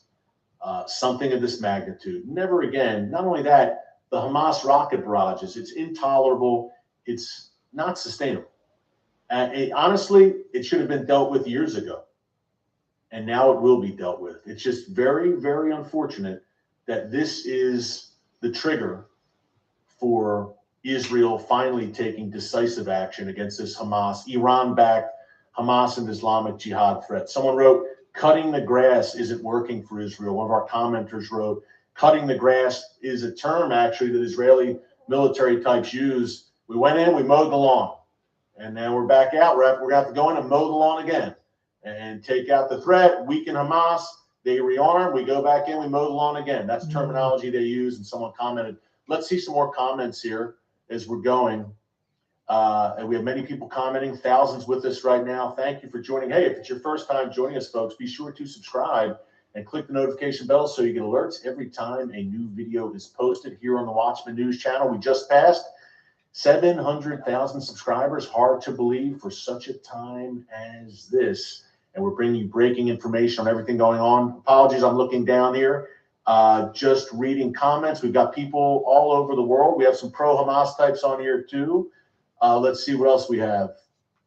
Is this prophetic? I believe yes. Folks, I'm not saying this particular battle is a prophetic. It's not talked about, perhaps, this particular battle in the Bible, but certainly a precursor to coming biblical battles. I think without a doubt, Ezekiel 38 and 39, the book of Ezekiel chapters 38 and 39, certainly with Russia and Iran and Turkey involved, certainly coming down the pike. Many have thrown out Psalm 83 here. What do you think? In Isaiah 17, what do you all think? Is Psalm 83 a future war yet to come? There's many varying opinions on that. Isaiah 17, the destruction of Damascus. Damascus will become, not my words, the words of the prophet Isaiah. Damascus, he says, will become a ruinous heap and will cease to be a city. Listen, folks, Damascus has never been completely destroyed, even by the Mongols. It's one of the oldest inhabited cities in the world, yet the Bible says that a day is coming when that will happen. I know it may shock some people to hear that, but the The Bible's very clear about that. So is this war? And One folks, that's we're at the gonna beginning do it. stages. I'll be honest. I have no idea where this is going. Who knows where that's going? Again, an unprecedented attack requires, I believe, an unprecedented response from Israel. What will that look like? Does the hostage situation complicate things? Yep. Does Hezbollah get involved? What happens in Jerusalem? So I don't think anyone right now knows where this is going, folks. And if they do, if they say they've got a crystal ball, so to speak, and they know where it's going, then they're not being truthful with you. We can speculate about, hey, Israel will likely, based on the past, will likely act like this. But here's the deal, that tricky word again, unprecedented. There is no precedent for this. There's no precedent for it, other than the Yom Kippur War, which was different in that it was armies mobilizing. This was an all-out terrorist Yeah, Shawnee, Damascus is nearly leveled already. assault Wouldn't take much to completely level it. that saw civilians kidnapped in southern Israel. Israel will never be the same after this. That's not an understatement. Just like the United States was never the same after 9/11, Israel will never be the same after this. What does that look like? I don't know. But I can tell you things are going to be different now in Israel. I hope for the better, ultimately, when the dust settles from this madness, this wicked evil that Hamas is inflicting, and Israel reacts decisively. But this is a game changer. And folks, let me tell you, the Iranian regime and Hezbollah right now are cheering this operation by Hamas. They're helping to pull the strings behind it. Look, folks, every time there is a new assault against Israel, there is a war room, quite literally a war room, where there is correspondence and communication between Hamas, between Hezbollah, between the Iranian regime. They're all communicating. The Houthis in Yemen, perhaps, are even phoning in, and they're communicating, sometimes in person. You could have a war room in Beirut with officials from Iran's Islamic Revolutionary Guard's Quds Force in the room, in the bunker, with Hezbollah leaders coordinating and on the horn with Hamas in Gaza. That certainly would happen in May 2021. It certainly would happen with some of these Palestinian Islamic Jihad flare-ups over the past year or so. So rest assured, there is a war room right now where Iran and Hezbollah are communicating with Hamas, and they are plotting their next move. Right now, they're saying, look, this is the cat's out the bag, let's go on with it. Yep. That went even above and beyond what we expected to accomplish. That's probably what they're saying right now. And they're saying one of two things. Either let's press the envelope even more and inflict more wounds on the Zionist entity, as they would call Israel, or they're saying, let's call it a day, let's pack up and go back. Mission accomplished. Above and beyond everything we even hoped to do. Massive number of casualties by Israeli standards, surely. Hostages, civilians, a propaganda victory. Hamas looking strong in the eyes of the world. Israel looking unprepared and caught off guard. Massive intelligence failure to the eyes of the world. Looking vulnerable to its enemies.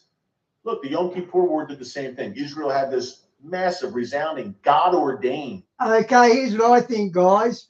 I don't think there's no way Mossad didn't know what was going on. I think they let it happen because they want this war just as much as the Hamas wants the war. I think they can't jump Israel like that. So Israel would have had to have known what's going on. I don't believe that they pulled a shifty off like that without Israel knowing about it. Victory in the 6-Day War. It was a miracle of God, the 6-Day War, no doubt. And then came the Yom Kippur War, Israel unprepared. And all of a sudden, Israel's enemies said, you know what? Israel's not invincible. And right now, you have to think Israel's enemies are saying the same thing. Israel, by far, the strongest fighting force in the Middle East, by far. According to a recent piece in U.S. News and World Report, Israel possesses the 4th strongest military in the world, 4th most powerful military in the world. Talk about amazing, folks. In only 75 years of existence, the modern rebirth, the miraculous modern rebirth of Israel, in 75 years, this tiny nation the size of the state of New Jersey has built up the 4th most powerful military in the world. It's pretty amazing. And that military right now is meeting, and they're planning, and they're saying, okay, How do we respond? Hamas landed the first blow. It has been a heavy, unprecedented blow. Israel right now will have to have an unprecedented response, no doubt. And what that looks like, I don't know. Again, what comes next? I don't know. We are in uncharted waters, folks. Does Hamas back off? Again, does it take its what they see as victory, a temporary victory for them, and go home? Or do they push the envelope and continue to push? And then perhaps Hezbollah says, you know what? It's a good time for us to get involved. Because look, Iran, again, has been holding Hezbollah in reserve for years. The last major conflict reminiscent of something like we have right now was the Israel-Hezbollah war in 2006, which I believe some 130, 150 Israelis were killed during that war, which lasted over 30 days during the summer of 2006. Hezbollah. So already they're twice over that with the deaths already. Massively multiplied and expanded its arsenal since then in the ensuing 17 years. But Iran has very patiently held Hezbollah in reserve, waiting for the day when they will finally unleash their most lethal proxy, Hezbollah. Is now the time? Is this the moment with Israel so distracted in the south that Hezbollah launches from the north? Launches essentially what Hamas just did from air and from land. And by the way, by sea, Hamas as well, with literally paragliders crossing into Israel. This is where we're at. I mean, and I don't mean to pile on Israeli intelligence, who've done amazing work over the years, no doubt, again and again, in the Mossad. No, I mean, that's indisputable, sorry, that Israeli intel is incredible. But you have to say this is a massive failure.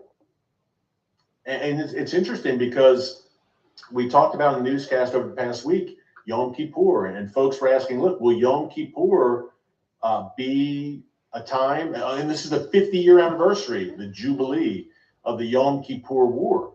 Would this be a time where Hamas strikes once again? And when Yom Kippur, the day of Yom Kippur, the Day of Atonement passed, I said, well, it looks like no, thank God.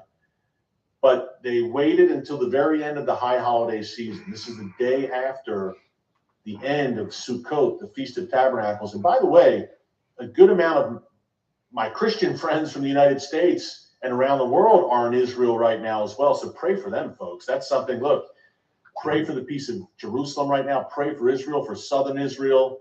Let God arise, let his enemies be scattered. And some folks are gloating here on the comments right now, pro-Hamas slogans and Palestinian flags. Fasten your seatbelts, boys and girls who are doing some gloating right now. We shall see. And the God of Israel sees this, as horrible as it is, and he laughs. He laughs at Israel's enemies, the God of Abraham, Isaac, and Jacob. And folks, amen. He's still on the throne. Amen. He is still on the throne. He is in control. So continue to pray for Israel right now. Pray for the people of Israel. Pray for any Christians who were there, anyone who's there, but the Christian pilgrims who went there for the Feast of Tabernacles. I request that because I know many of them who were there. So I'd love your prayers for my friends there and my friends in Israel in general. Again, Israel's my second home. I'm in Jerusalem several weeks a year.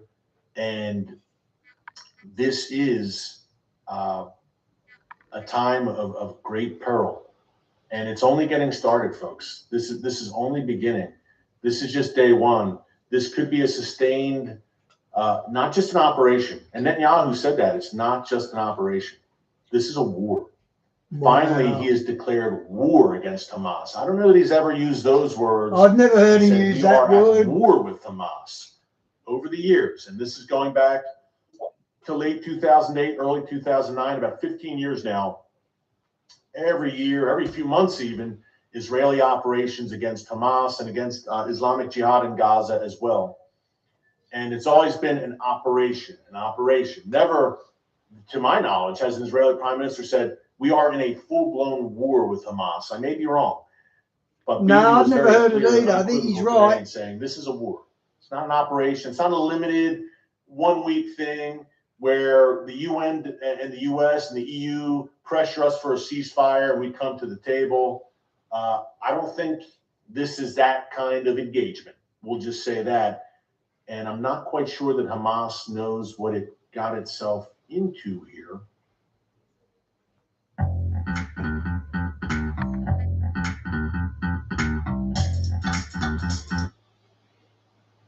But I don't think Israel is this time going to say, you know what, okay, some airstrikes, we'll take out some tunnels and targets and then cease fire. Folks, this is, again, people are calling this Israel's 9/11. This is an absolute game changer. Israel will never be the same after this. We'll never do business, and that's probably not the word to use, but we'll conduct its affairs. Amen, Chris. Differently from here on out when it comes to security and militarily. No doubt. This will be just discussed for years, be debated for years and years to come. But that's in years to come. We're focusing on the here and now.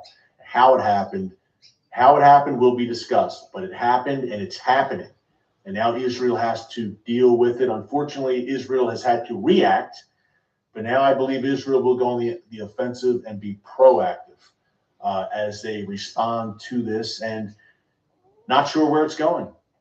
We're about to find out. Again, we are in uncharted waters, no doubt, folks.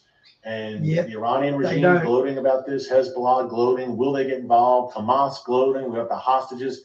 There's a lot going on. Be prepared for coverage here on the Watchman News channel for days, I'm guessing weeks to come, however long this lasts. And again, if this is not an unprecedented response from the Israeli government, then I think the Israeli government will be in trouble. Because I think Israelis right now of all political stripes are going to say, hey, we need to respond. This needs to end. No more. This cannot stand, and this can never happen again. And Hamas must be just eliminated as a constant thorn in Israel's side. So we shall see if that is the way it should go. I will plan. I'm traveling tomorrow. I've got a lot going on this weekend. Traveling tomorrow. I will plan to come to you again tomorrow, most likely with a live stream. And then Monday through Friday, of course, throughout the week, we will have updates here, I am sure, every day here on the Watchman Newscast. Now, the world will howl eventually, because Israel's going to hit the guard, folks. And the world's going to howl and look for the calls for restraint and for all sides to de-escalate. It's coming.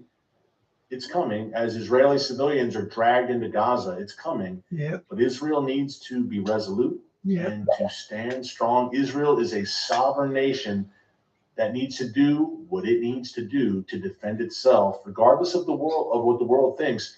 Israel needs to do, and Israel's leaders need to do what they believe is best for their nation. I pray that they do it, folks. Pray for Israel's leaders, its military, its people right now as we head into uncharted waters. Israel at war in the wake of this surprise attack by Hamas. Again, keep it all in prayer. I will see you tomorrow right here on the Watchman. God bless, and remember, never hold your peace. We'll see you again soon. Okay, first time I've seen that guy, and I actually like that. This is A View from the Bunker. Now, here's Derek Gilbert.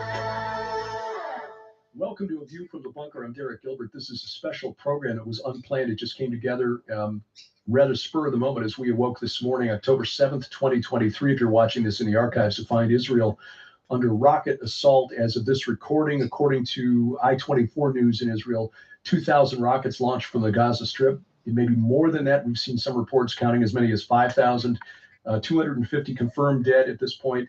Terrorists from Hamas infiltrating communities in Israel's south, the Negev, the communities bordering the Gaza Strip, and just some horrific images that have been posted to social media that we may discuss during this program. It is a supernatural conflict that is being played out in the natural realm, and joining us to talk about it is somebody who was going to be on his way with a group to Israel tomorrow. We welcome to the program our good friend L.A. Marzulli. L.A., we reached out to you today because we knew that you and Peggy were planning to lead a group there. Weren't sure if you were already there or not, so we sent you a text earlier this morning and found that this really impacted your travel plans on short notice. Yeah, completely. Bob Ulrich called us up around 6 in the morning and said, have you seen the news? I said, no, I'm not up yet. And Bob said that, Israel has been attacked by Hamas. And wow, so I got up immediately and got the coffee going and checked things. And um, we were wondering, what do we do? Because we were supposed to fly out here around 2:30 today from Oklahoma City. We're at the Prophecy Watchers Conference. We were supposed to fly out to Atlanta, and then from Atlanta to Israel on Sunday. So we were going to kind of bivouac, have a nice dinner, kind of recoup from the conference and then fly over. And as I was watching the news, you already remember this is a high holiday for them. So Sure. They're not responding. It was a Shabbat. They're not responding at all. And we were kind of left hanging for basically 5-6 hours before we finally got a letter from Leora confirming what I thought. Because I wrote her and I said, if Netanyahu had not declared war, it would be a different story, but he has declared war. And the last time I checked, Tel Aviv airport Ben Gurion airport was closed, was shut down. So Right. we pulled the plug on it very early. Probably by 8 o'clock, we had written all of the people on our tour, telling them that the tour has been postponed, pushed back. We don't know the implications of that. Is it 6 Wow. months? Is it next spring? We don't know. But we had a full bus, 50 people signed up, and all that's gone. We've already rescheduled our airfare, so we'll fly back Monday, not Sunday, only because last minute airfare goes through the roof. So we're able to do all that, but it's extremely alarming because what are we really looking at here? What are we really looking at? And I've heard rumors that Hezbollah has jumped into the fray. There have been some reports from Israel, and again, we've been watching I-24 News, which is an English language news source out of Tel Aviv. They've been very good about. Okay, this is only 2 hours ago, guys. So apparently Hezbollah's entered the fray as well. So that's Hamas and Hezbollah against the Jews. Wow. Keeping up to date on it. Certainly better than the Western news sources like, even BBC's Foreign Service. So I-24 on the ground there, they showed some video from the IDF of Hezbollah. I won't call them militants, call them terrorists, approaching the border on motorcycles and IDF soldiers opening fire on them, basically telling them to stay back, which hit close to home because we kind of recognized the border fence where this was taking place. I get it. Back in March. In March, we were in the north of Israel. We visited the northernmost village in Israel called Metula, because it's very close to the site that when you read carefully in the book of First Enoch, where Enoch is supposed to have delivered God's judgment to the weeping watchers. There's a national park there, the Ion Stream, where there's a series of waterfalls as it heads into that valley between Mount Hermon and the Sea of Galilee. And so we were there and we're looking across this little valley through this fence, and our tour guide, whom you know, Yeshai Avatal, who has got a wonderful sense of humor. He says, "See over there, those white vans? Yeah, Hezbollah." What?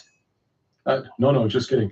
But it was in that same region and at that same distance where you could literally throw a stone to the other side of that valley and hit Lebanon. So for us Americans growing up in peace and security, not really understanding the size, the scale of Israel, and how close together things are and people are, it really is a whole different world.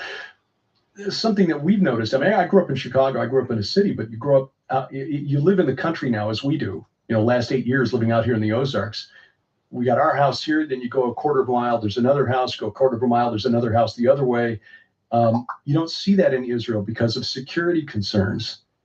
Everybody's clustered together in communities, and a lot of these communities have walls and fences and gates because that's just how they've lived for 75 years.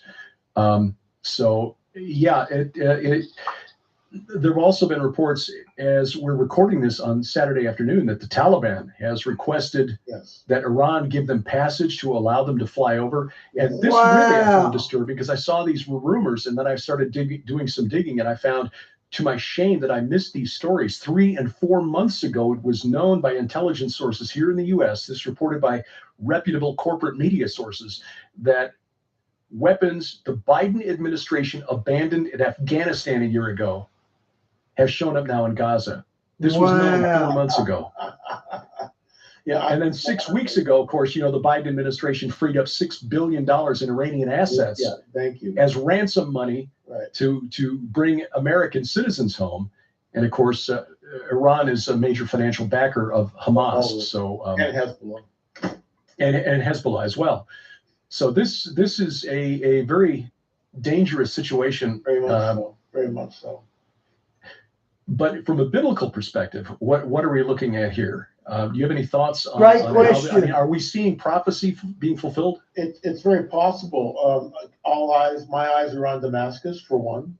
The destruction of Damascus around the city. I've shown drone pictures of this. There's nothing left in the suburbs. It's just all rubble. But Damascus proper still exists. If this thing escalates, I mean, and it certainly appears like it's escalating. Don't know yet, but keep your eyes on Damascus. We need to keep our eyes on probably a three-pronged operation by Israel. They will go into Lebanon, they will go into Syria, and they will completely clean out Gaza. They will, it's scorched earth. I think they'll go into Gaza and take it back at this point. I mean, enough's enough. You got to cut. I said this years ago when I was doing politics, prophecy was supernatural. The Lord had told me to step down about 2 years ago because of the political climate that we're in. There's no point in getting deplatformed. I'll die on a hill another day, maybe, but not that hill. And so we Pick your battles. You're right, LA. One of the scenarios that I proposed years ago was this is never going to go away. There's only really one solution, and that's for Israel to cut the head off the snakes, plural. They've got to go in and they've got to really soundly defeat these terrorists, because that's what they are. And it ties into Bill Salas. Bill and I have been, his table's right across from mine, so we're like kibitzing, if I can use that word. I think it's apropos, considering what's going on. We've been talking about this all afternoon. Is this it? Is this the Psalm 83 war? And it just might be. Is this a prelude to Ezekiel 38? It just might be. So, we watch. We're not fear-mongering. We're not engaging in sensationalism or hype, hyperbole, nothing like that. But I'm deeply concerned. And then, of course, you got the wild card. You got the Russians. You got Turkey. You got Russia. So, I mean, what are we looking at? And then you got the Iranians with a possible nuke. You just don't, we hope that cool heads will prevail. But, I mean, already the death count in Israel is in the hundreds and climbing. And the deal, I remember sitting down when my late business partner, Richard Shaw, and I were doing the Washington series, and we interviewed Dan Gordon. This is years ago, so it's like 2015, so it's years ago.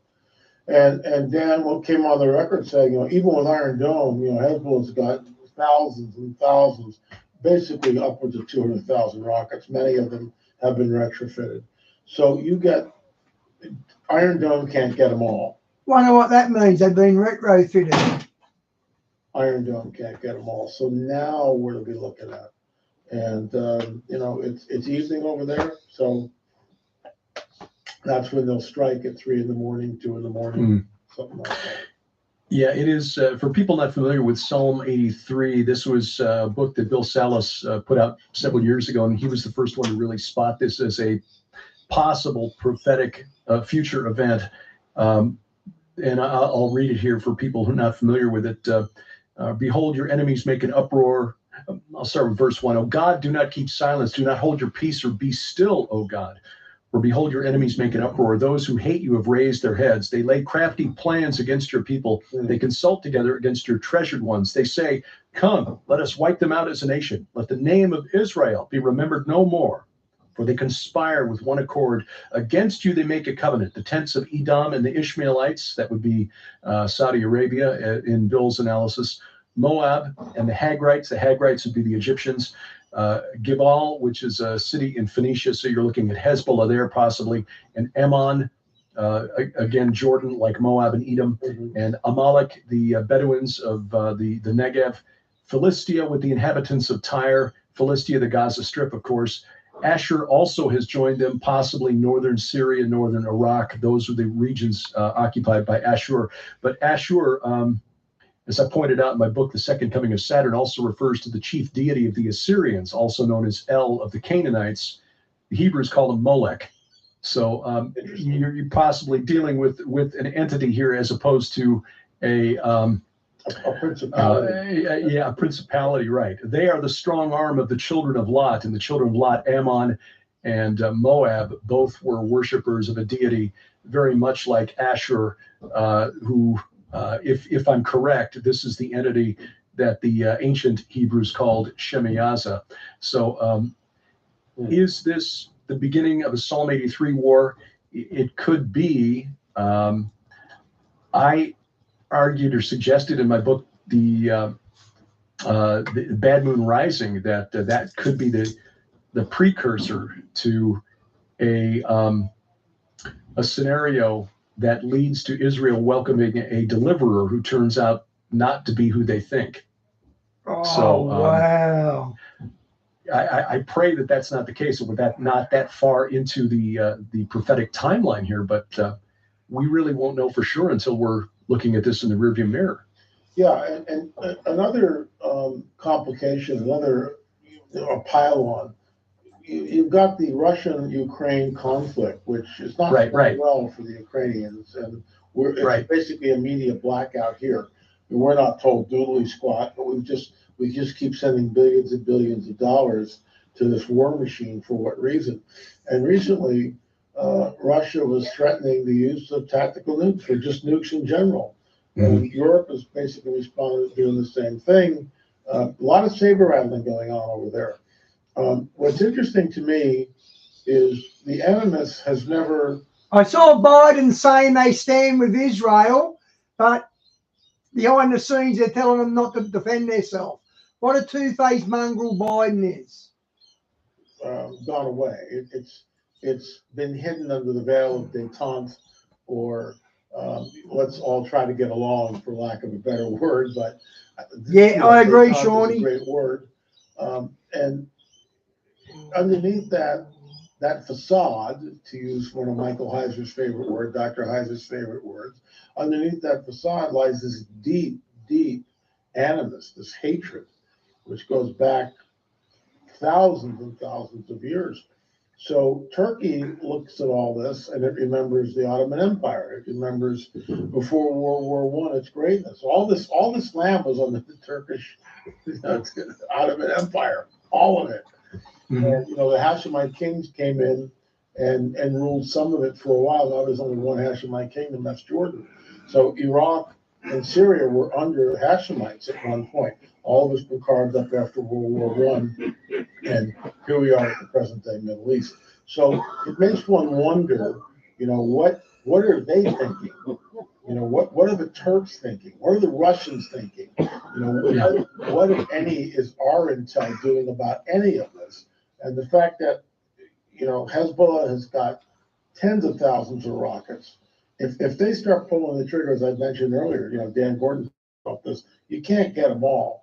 So now, what does Israel do? Israel has this one stage. I think it's called the Samson option. Yeah, it's been a while since I've gone down this path. The Samson option, and Samson was tied to the pillars, and then brought the whole thing down. So they have that in place.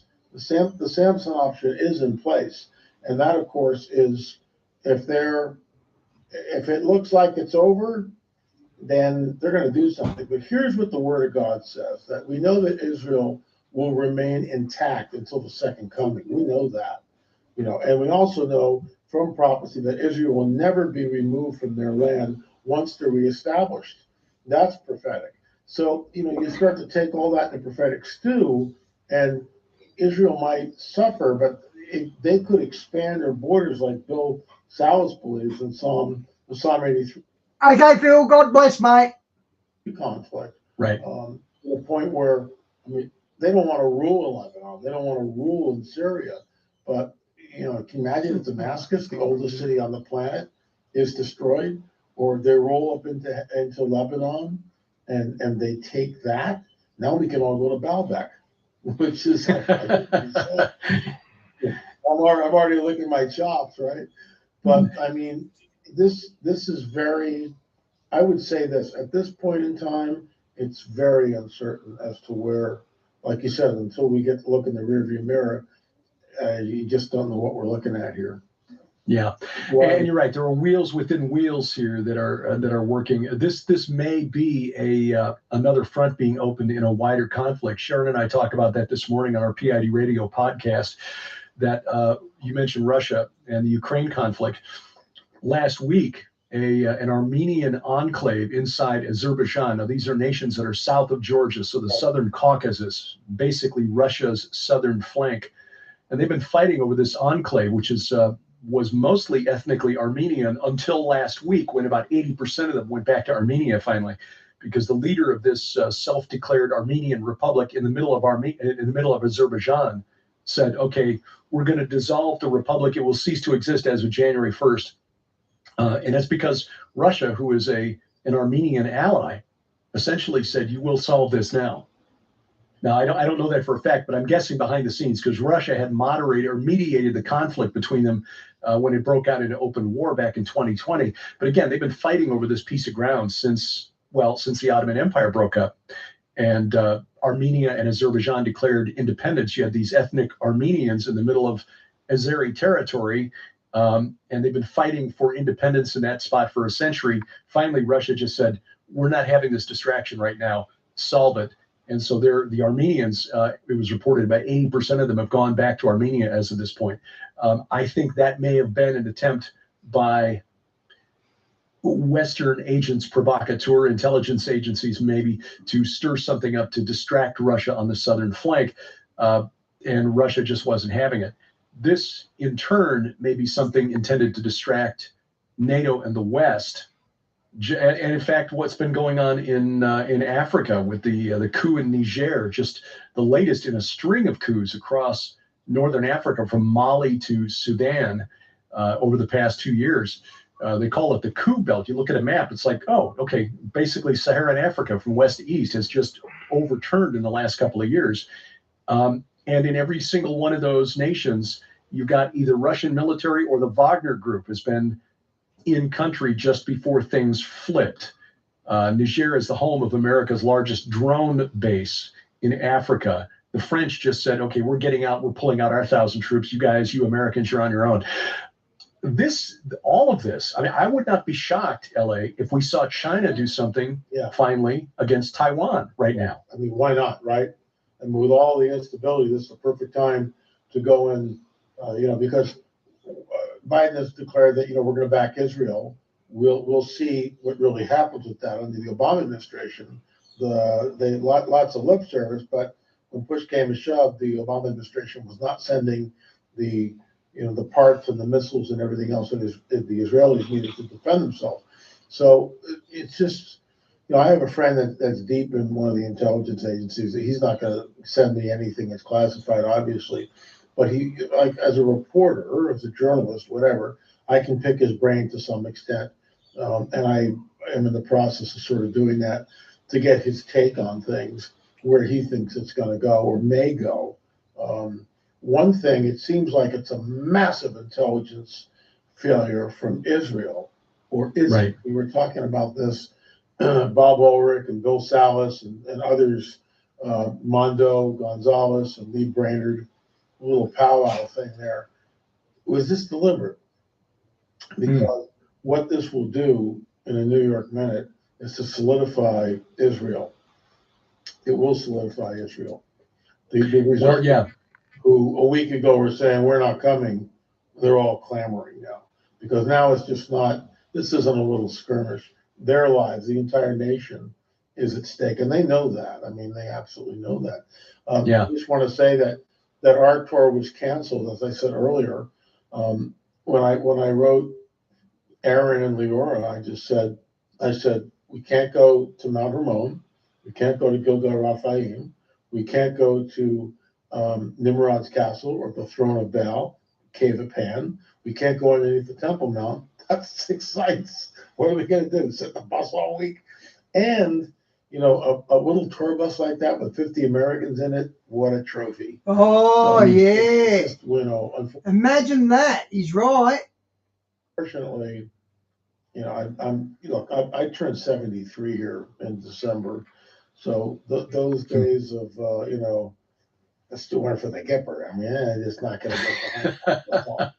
You know, not anymore, folks. No. Yeah. Well, I know we were there back in 2018 when Israel marked its 70th anniversary of independence, and we hadn't planned it, but it was just wonderful, you know, the Lord's timing. Yeah. We were there on that day because that was the day the American embassy moved to Jerusalem. And of Oh, course, you right. might remember Gaza kind of blew up as Hamas declared days of rage against that. But that was nothing. That was nothing compared to what we're seeing here. This is so very calculated. It right. makes me wonder whether the Iranians picked up the phone, you know, and because Hamas is Iranian's proxy in the region, along with Hezbollah, do it now. Do it now. So yeah, that would seem to be the case. And again, the Biden administration is, I think, recognizing how bad it looks that just 2 months ago, less than 2 months ago, it gave that $6 billion back to Qatar, because there are already official statements out from the State Department and the Department of the Treasury saying, oh no, that money is in a protected account in Doha, Qatar. It hasn't been touched, and it can only be used for humanitarian aid. Right, okay. Yeah, So sure. when the money is released, when those hostages are released, the money will go to humanitarian aid, and the money that they budgeted to spend for food, they can then, you know, are you telling me they didn't already spend that money for all of these rockets that Hamas has sent? Come on. No, nobody's buying that. I think if there's one saving grace here, it's that we've got a presidential election coming up.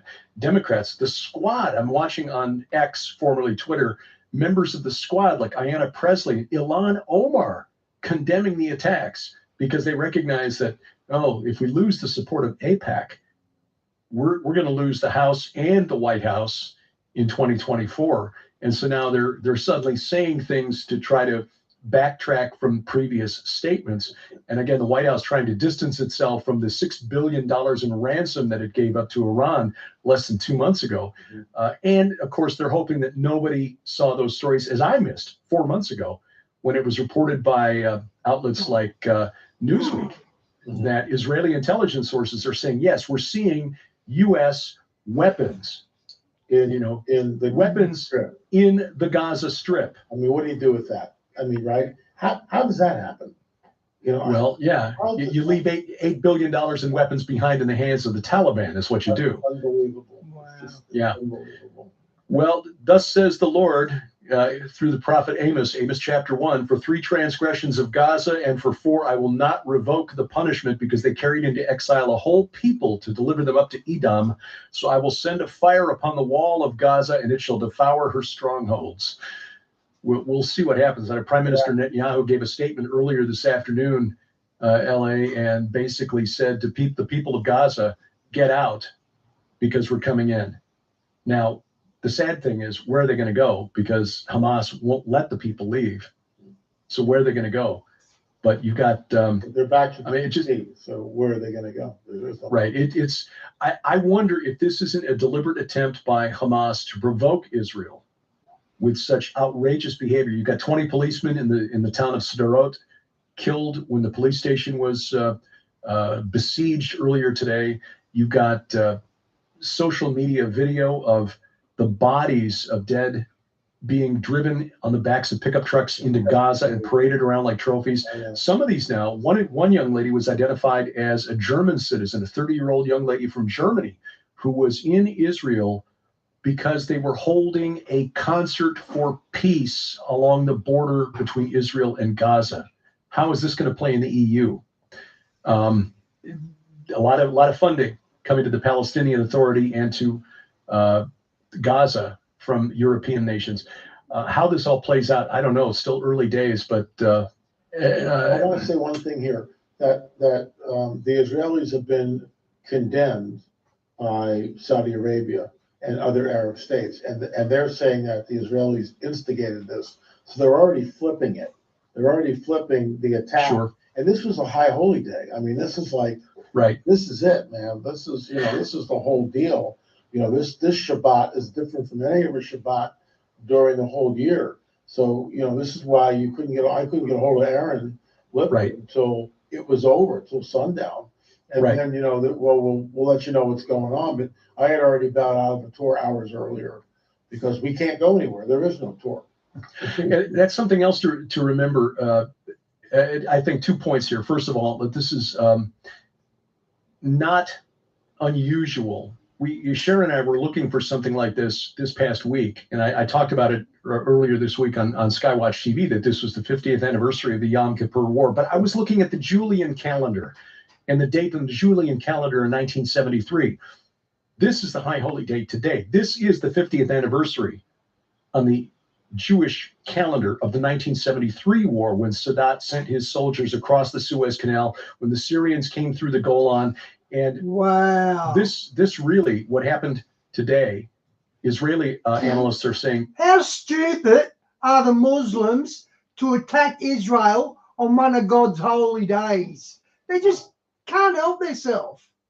It's the worst military and intelligence failure since 1973, when the Syrians and the Egyptians gained so much territory so quickly. They were convinced that Israel was drawing them into a trap, and they stopped because they were afraid they were about to be surrounded and slaughtered, which wasn't the case. It's just the Israelis were caught completely off guard, which gave them time to regroup, counterattack, and hand of God, if you ask me. I agree. No, preserving Israel. So this is a question that Israelis are going to want answered very, very soon. How is it that the Mossad, that Shin Bet, and that the IDF got caught so completely flat-footed today? Second, and again, the fact that militant Muslims, violent Muslims, which is mainstream Islam, if you adhere to it the way Muhammad taught it, they look for anniversaries like this. I mean, here in the West, we look at 9/11 as, the significance is that's the number you call for emergency when you need police or fire or a rescue. No.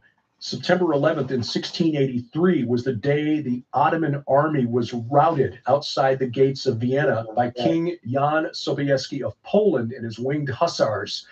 That was a crushing defeat that ended the Ottoman threat to Western Europe. If King Jan Sobieski had not won that battle on that day, Rome to the south would have been open, the German states, then Western Europe would have been Muslim in 1683. I agree. So that was the significance. It's called the Battle of Tours. It's all exactly. And we should have, and certainly the Israeli forces should have been aware that on the 50th anniversary of the Yom Kippur War of 1973, something was bound to happen. But secondly, go ahead. I'm sorry. Go ahead. The second point, and I think this is the bigger issue here, is that when trying to understand the mindset of people who would do this, who would kidnap grandparents. There was a grandmother who was being paraded around in Gaza, kidnapped from one of the communities along the border fence.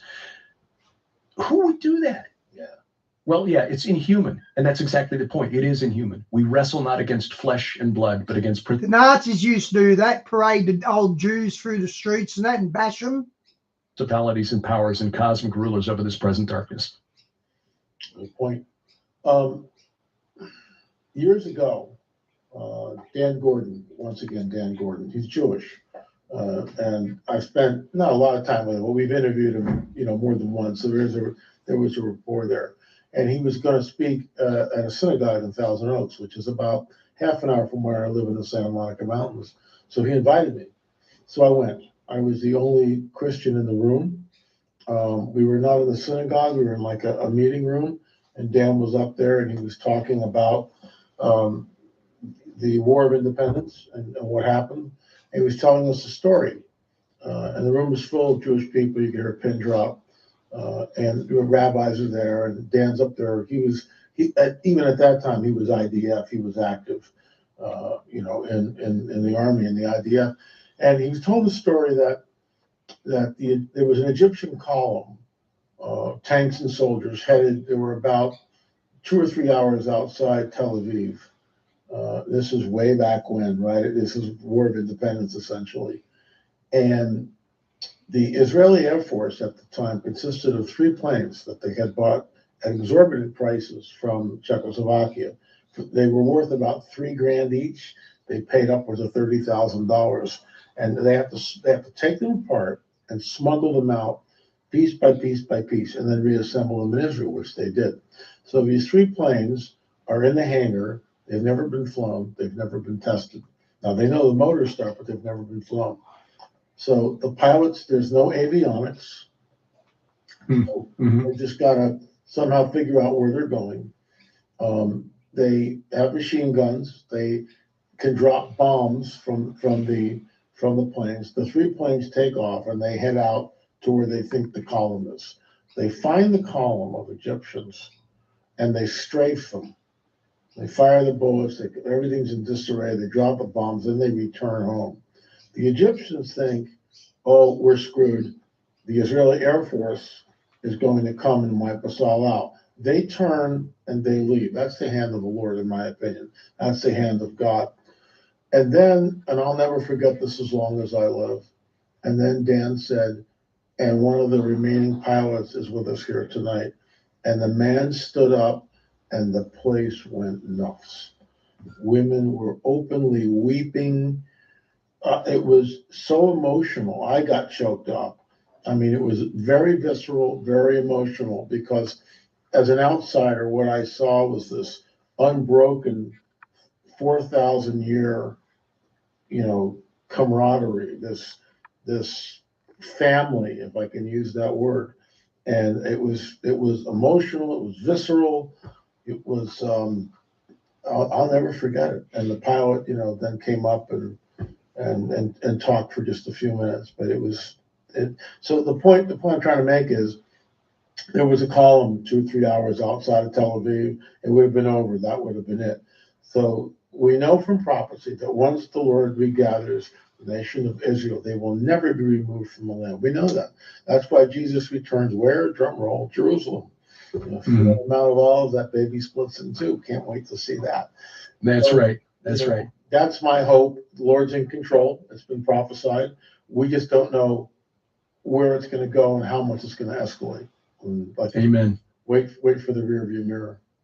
And we keep praying for the peace of Jerusalem in the meantime, and pray for a quick and peaceful resolution as this unfolds. Just watching some of the news feeds here, the IDF has called up 80,000 reservists. Yeah, so this is not going to end in the next few hours or few days. It appears. Eli Marzulli, his website, elimarzulli.net. Of course, you can find him all over the web. Thank you for taking time out of your schedule today in Oklahoma City. Sorry that you won't be in Israel soon, but pray that you and Peggy and your group will be able to get back there safely very, very soon. And thank you for what you do. Your shows are incredible. And so are you. Yeah. And we thank you for watching as we keep watch. I'm Derek Gilbert. I like them. Okay, guys, I'll finish off with this one.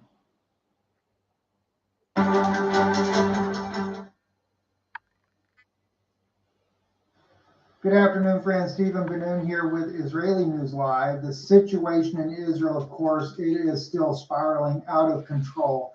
And in a little bit here, we'll be joined by Saman Tov over in Israel.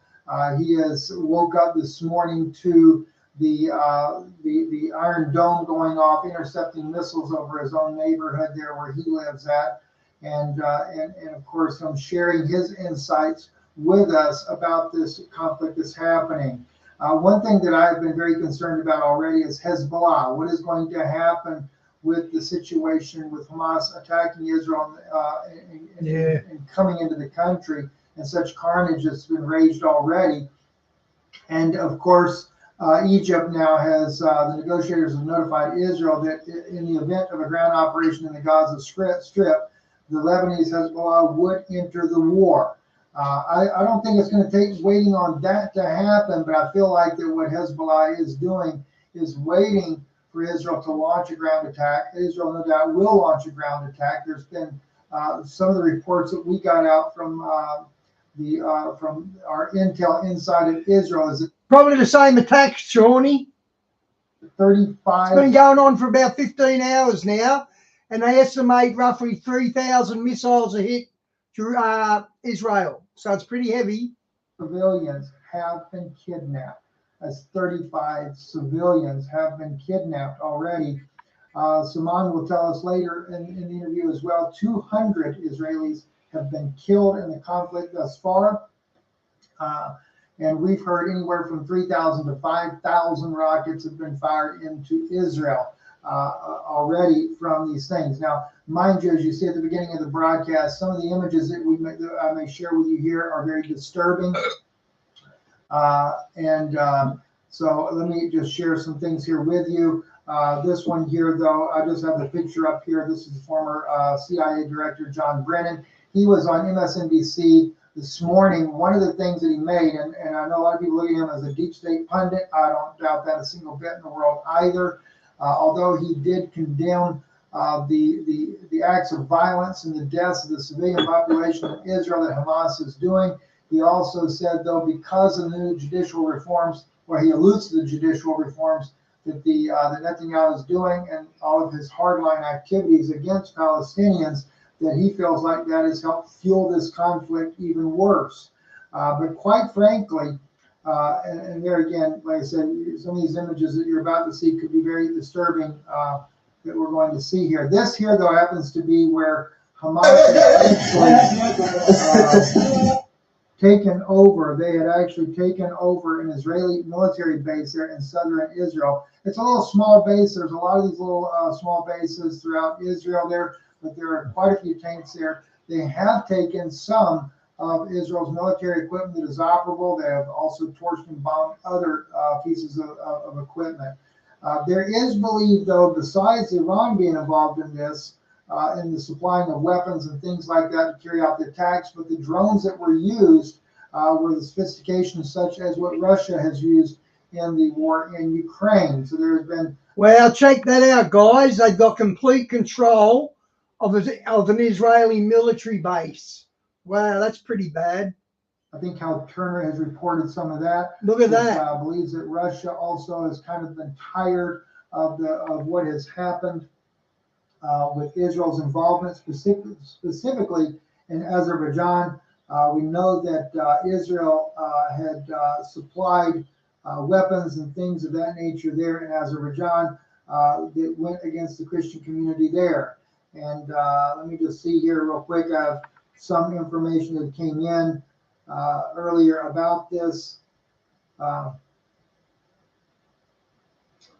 Right now, we're finding out that there has been 161 people killed and 931 were injured in Israel. That was on the Palestinian side so far, and 750 injured on the Israeli side. This report was saying 40 Israelis were killed, but we know that that number is much higher now. Up to 200 is what we're getting on our report on our end here. And then let's see here. We continue to call up, this is Army spokesman, we continue to call up reserve forces on a large scale. We call for shelters in towns near the Gaza border due to the presence of armed men there. We continue to they continue to call up these forces. The sad thing is, though, the Israeli military, though, did not come to the crying help of Israelis in these southern towns. It took 9 hours for any troops to whatsoever to show up. There was one believer family there. We'll go into that with Saman a little bit later there, that their house was entered into. They did not have any large enough weapons to defeat them off. We do not know their particular current situation there. But like I said, the other issues, though, that are coming out too is the fact that Israel's destabilization of the different countries throughout the Middle East, and even their attacks inside of Iran that have been taking place here more recently, is also believed to have fueled Iran's backing of these attacks by Hamas to come into Israel to actually, as basically as it was put, a payback for what they've done. Iran used the $6 billion, by the way, that was released by the Biden administration to help fund these weapons and stuff that went into to Hamas to help launch this attack. That was another thing that was shared with us there. There's also been Ukrainian army troops that attacked a Wagner group, the PMC troops in Sudan, of all places. Wow. There were plane loads of Israeli military. What were the Wagner troops doing in Sudan? Weaponry were sent to Baku, the capital of the city of Azerbaijan, in days and weeks before the Azerbaijan launched another military attack upon Armenia last week, grabbing Nagorno-Karabakh and forcing 100,000 Armenian Christians to flee for their lives. So there's a lot of these things that have been happening that Israel's been involved in, and so therefore it is believed that not only Iran, but even Russia is helped in some regards to this strike back on Israel. Now that's just some of the things that's been shared with me. I can't confirm all of that type of information there. By the way, Nimrod Aloni, the Israeli general, he was in the meeting there with Netanyahu this morning. That's been reported, so he was not kidnapped, as it was alleged that he was. This one here. This is also the military base there. Another particular video that came out showing where the Hamas came into this military base to take control of this Israeli military base. And again, you just have to wonder, how did they pull it off? How did the Hamas pull it off? And then Israel acts like they did not, they were caught completely off guard. I think he agrees with me. There's no way Israel could have known this was happening. I bet he says that. You watch. I have a hard time believing that Israel did not know. See, I'm with him. How wouldn't Israel know this? I'm completely with him. And even from intel reports that I got from Israel saying the same thing, that this was actually something that basically got permitted in order for Israel to be able to drum up support for a war against Iran. Bingo. And this is a very disturbing image as well, not that of a critical nature. In other words, there's no harm that came to this woman in this video, but she's being kidnapped along with her two children by Hamas militants, taken back to Gaza. As I said, there were reports that we're getting, they're being stored in underground freezers there. They're terrorized. She has two boys there. Hey, Vance, good to see you, mate. Being taken by Hamas militants there. And the other thing as well is that we were also informed of, well, we'll go into that with Simon Tov there. And this here was where Netanyahu comes in. Of course, the general also said, exactly right, Shawnee. Where was the Iron Dome? I reckon they were stood down. Like this guy agrees. There's no way Israel could have not known about this. In this footage here. So he is definitely not. מהבוקר מדינת ישראל נמצאת במלחמה. היעד הראשון שלנו הוא קודם כל לתאר את השטח מכוחות האויב שחדרו פנימה ולהשאיר את הביטחון והשקט ליישובים שהותקפו. היעד השני במקביל הוא לגבות מחיר עצום מהאויב גם ברצועת עזה. היעד השלישי הוא לבצר זירות אחרות כדי שאיש לא יטעה ויעשה את הטעות להצטרף למלחמה הזאת. אנחנו במלחמה, במלחמה צריך לשמור על קור רוח. אני קורא לכל אזרחי ישראל להתאחד כדי להשיג את היעד העליון שלנו. Do a great here, Vas. Notice he is calling on the Israeli civilians to unite. You recall many of the reservists were not willing to go to war and stuff under this new government that he had formed, and this is also another objective of this. Let's go and listen into we have a recorded audio. We could not do the video because we had too many technical difficulties coming out of Israel, but our interview with Simon Tov, and he will share with you his insights, including that of the relationships that Israel has made with the Sunni nation of Saudi Arabia, even with Trump's involvement, all of the information that Simon Tov from Israel, a son of Holocaust survivors. Listen to his comments here about the situation going on in Israel right now.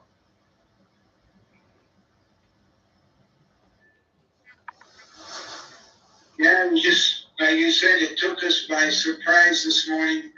But in one sense, but in another sense, there's been many people just burdened with the concept that we're on the edge of something serious. You know, for the last 40 weeks now, the nation is has been in such a serious state of division with these protests over the judicial reforms that this government's trying to bring in. And, you know, regardless of who's right and who's wrong, the very serious thing that's happening in here in Israel is that the nation is being divided. The people have severely been divided. We're talking probably well over 1.5 million people that have been involved in these protests for several months now, and it's not winding down at all. It was canceled for tonight because of the threats of rockets, but these protests have been going on, and it's so severely damaged the fabric of the nation here, and it's given the enemy a signal that we're vulnerable, and the enemy has taken advantage of it. And, you know, our leaders have ignored and have mocked the people rather than stop and try and understand why half the country is opposed to what they're trying to do. And so we're seeing the fruit of that, especially in the spiritual sense, but now it's beginning to manifest itself in the natural. We've been praying. I'll tell you, we were thanking God this morning that fear was not the thing that entered us. We began to praise God and trust God, not just for our own safety, but for the safety of this nation. But yeah, we're praying also for our leadership because there's something drastically wrong with the leadership right now. Yeah. You know, Samandi, one thing that you mentioned with the judicial reforms, it's caused such a division in the nation to begin with. And it seems to me that all the Arabic nations that are really against Israel in the first place, they're taking advantage of that division right now that's happening in the nation. And of course, with the judicial reforms, it's bringing even more repression, not only on Israeli citizens. I mean, that's some of the reforms there are going to majorly affect the Israelis, which is why Israel is in such arms over this. But at the same time, even the Palestinians, they're going to get a lot more suppression as well. So whether or not that this is the reason for the timing of their attack, I don't know. But to see, I know that from the report I got in from one of my sources there in the Mossad there, they had already said 35 civilians had been kidnapped, taken to the West Bank. He said they're being held in underground freezers. And also, he had given me a death report, but you shared with me an even higher number. Can you kind of elaborate on that a little bit? Yeah, the numbers we just heard, and I forget the source, because we've been getting information from some friends that are connected and from the media here. And the last number we heard was the death toll was at least 200, and nobody knows for sure. There's, you know, not only this is 9 hours ago. I'm pretty sure there's more than 400 now. Diane posted a link saying there's 300, but I'm pretty sure there's more than that now. rockets been flying, and the last number I heard is we're close to 3,000 rockets since this morning have come in. But the infiltration of terrorists into several of the communities down around Gaza. One of the communities they infiltrated has some believers living there that we know indirectly, and they broke into their house. We don't know if they're alive or not right now, and we've been praying, and so many of the people that live in these communities have been crying out saying, where is the help? Send the army. We're in grave danger. They had limited weapons to fend off these people. They were desperate for help, and hours were going by and there was no help. So, yeah, it's just, and how did that large number of terrorists infiltrate the country? How long has this been going on? How long have they been staged and prepared? How did they get all these weapons. They're using some serious weapons, and they're running around in big pickup trucks they're trying to pretend like they're ISIS and using that kind of a gimmick to enter into the communities in the South, the Jewish communities. And so as a result, they've shot and killed many people. One of the reports I just heard before I come on with you is there was a number of people in a bus, and they saw the terrorists, and the bus raced up to the local bomb shelter and tried to drop them off at the bomb shelter. And as they were getting off the bus, one of the pickup trucks came by and shot and killed all the people that got off the bus. So the carnage is quite serious, and a lot of people are very concerned. Why was the IDF so slow in responding? And part of that division that I was saying about earlier is that many of the military, especially Air Force pilots, have refused to be called up because of the status of this judicial reform, and it's now starting to take a toll on the country. And yes, there's the Okay. And that's why BB let it go on and didn't warn everyone, because it's good distraction. That's what I think. Is that what he's saying? even on Channel 12 here was talking about that there's a grave concern right now that Hezbollah in the north may also be getting ready to launch an attack. I don't know what the trigger is that they're looking for, but we've just been praying because we know our God is greater than all of those things. But the problem, our big problem is this sin has entered the camp, and it has broken our place of that where we can stand and one with the Lord. So yeah, we're just praying, and we're asking people of the nations to pray with us. Absolutely, Brother Simon. For those of you that don't know, Simon told his parents are Holocaust survivors. He is first generation of Holocaust survivors. Simon gave his life to Jesus Christ. He is a firm believer in Jesus. And so when he's talking about praying, and to me, it doesn't matter whether you're Christian or Jewish, and even the Palestinian people that, as so many often say, a lot of the Palestinians are under even the oppression of Hamas itself. So there is prayer needed on every side. There are a lot of they're believers even amongst the Palestinians as well. And so we can't encourage you enough to be praying for them in this horrible tragedy that's happening right now in Israel. Brother Simon, can you give us your website? Because I know that you do have a ministry there in Israel that people could help support the work you do. Work from Yerushalayim.wordpress.com, but it's the spelling of Yerushalayim is one of the critical keys. So it's Yerushalayim is YERUSHALAIM. We'll put that link in the description for you as well, those of you that would like to help in the support of Simon Todd's ministry there. Simon, is there anything else you could share with us here? And then we'll get back with you later, but we certainly will be praying, though, for your safety, your family, and especially the believers that their house was entered into down there. That's a tragic to hear that. I know Sderot was right there on the northern tip of Gaza, and that's a fairly sizable little town there, and it was just demolished. I know the Hamas has taken over one small military base down in southern Israel as well.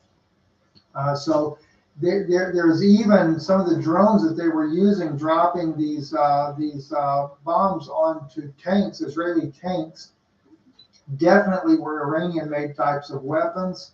And one of my sources I have is from Iran, and he had told me even before this event ever happened that the Iranians most Iranians would cheer for Israel to launch an attack on Iran because they want to be free from the oppression of the Iranian government that's had them suppressed for all these years. And so, you know, he did say too, though, he said, you'll never see the Iranian government do an attack directly on Israel because they don't want that war, but they will supply all the weapons, all the means for both Palestinians or Hezbollah to launch those types of attacks onto Israel. This goes for another 10 minutes. I've got another 10-minute video to go, then I'll hang up. So I'm going to keep going for another 20 minutes, guys. Any thoughts on these issues? Yeah, you know, one of the key things to understand is the past, I don't know, the past several months, but especially the past couple of weeks, there has been a lot of media here in Israel talking about the deal between Israel and Saudi Arabia and how it will open the gates to bring in the Arab League into relationship with Israel. And Saudi Arabia has repeatedly made it clear they're ready to make that agreement with Israel and become friends. And Saudi Arabia hate Iraq. Wow. Iran, I mean. No, Iran, yeah.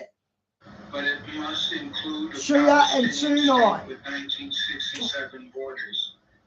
And because the government here in Israel has made it clear in the past that they would embrace that kind of a move, especially when Donald Trump was trying to bring in the deal of the century, which was a deal to divide the land and to divide Jerusalem.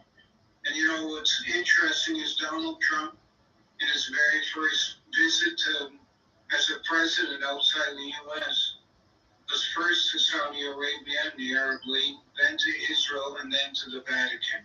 I believe we're seeing more of the fruit of those negotiations and the surrender of God's land, which has brought a breach as well, this division amongst the people.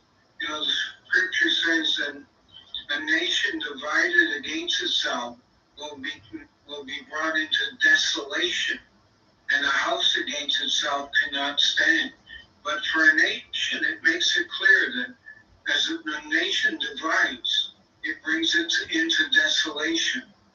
And we see that there is still a very strong effort between Israeli leaders and American leaders to divide the state of Israel, which is from hell. I'm sorry. I don't know who these guys are serving, but ultimately, they're not serving the God of Israel. They're actually fighting him. And God is giving, I think, the whole nation a wake-up call right now. He's saying, open your eyes and understand that as your leaders make a move to divide the nation and to divide Jerusalem, that the last thing you'll receive is peace. You know, in the scriptures it says, when they say peace, peace, sudden destruction comes. I'll tell you, the kind of peace that's being made with Saudi Arabia will bring sudden destruction. And I really struggle to these guys. I think they do understand what they're doing and what it'll bring. I agree with you. And like you pointed out when we were discussing this earlier before coming on, for those that don't know, Saudi Arabia is a Sunni nation. And the Iranians, et cetera, they're Shiites. So, and Hamas is Shiite. So you're talking about a clash for them. And then to find out, it'd be one thing that they divide the land, they get their own state, et cetera. But now you have Sunni control over the Temple Mount. That is not going to go too well with the Shiite majority over in Israel right now. So I can certainly see where that would definitely be fueling this conflict as well. Yeah, there's a lot of layers to what's happening, and I see alliances being made with Israel and with people that Israel should never be making alliances with, and the cost is high. And, you know, this alliance that's being made in what's called the Abraham Accords, It's all with Sunni nations. And Saudi Arabia has never hidden it. They are relying on Israel's nuclear power to be a threat against Iran, because Iran poses a great threat to the Sunni nations, and they know it. And the conflicts in other parts of the world, in this region, between Sunni and Shiite, have gotten very hot in the last days. And it's crazy, but Israel, of all nations, that become that buffer and that security for Sunni. So yeah, there's a lot to be aware of, and you know, there's an ancient prediction from the Freemasons many years ago that Israel would ultimately be the nation used to ignite World War III.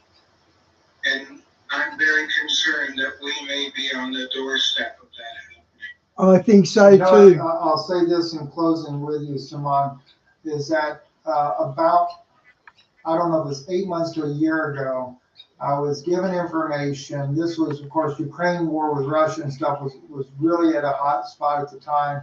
And I was told that that's not what's going to ignite World War III. I was told then, watch, there's going to come an event that's going to happen in the Middle East. And when you see that event happen and unfold, that's what will ignite World War III, or at least that is what they're intending on trying to do, is to ignite World War III. I tried to get specifics on what that event was going to be. They were not willing to disclose that information. I just was told, pay very close attention. It will involve Israel. You will see it happen. And when you do, you will see that it is definitely a catalyst to create World War III. And that's what the objective would be. And I actually reported that, Simon. I reported that information that 8 months to a year ago. And I think that what we're seeing right now with this Hamas attack on Israel being so calculated the way it was, and then even as you said, it was 9 hours before there was any help sent down to southern Israel, to these towns that were being bombarded by 9 hours. Like you said, they were saying, where's the military?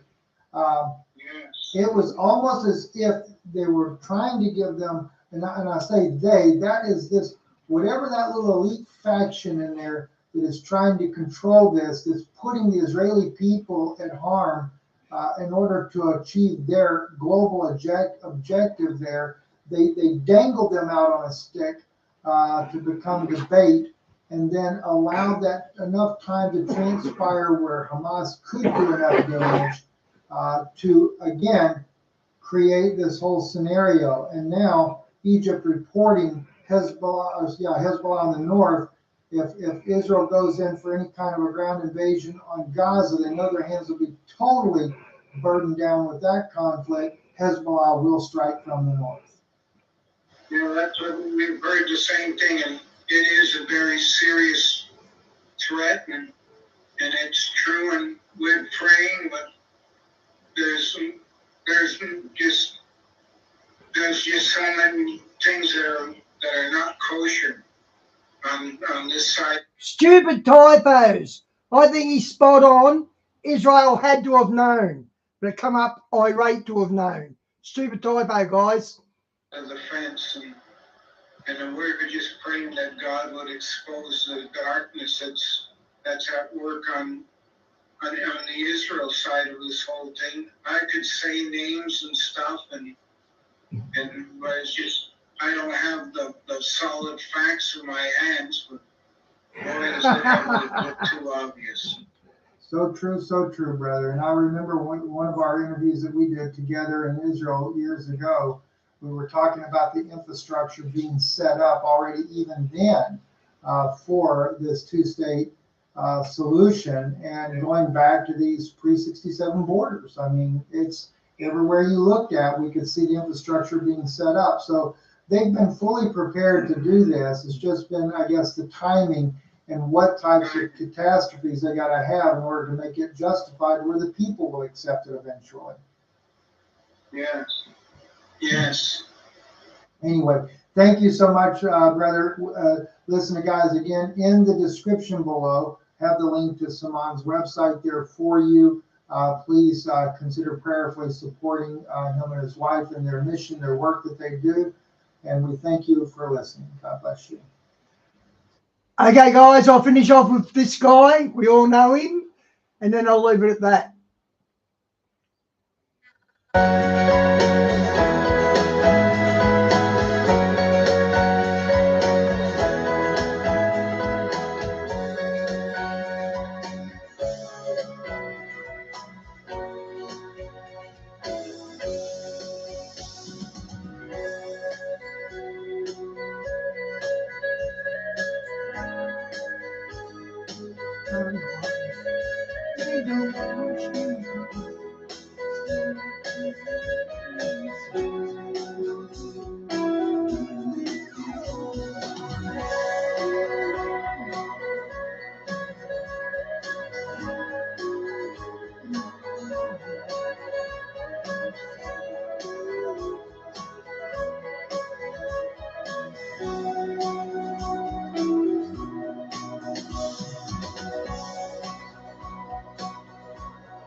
It was a very quiet morning, Saturday, 6:30, the last day of the Feast of Tabernacles, the happiest of all the days of the feast.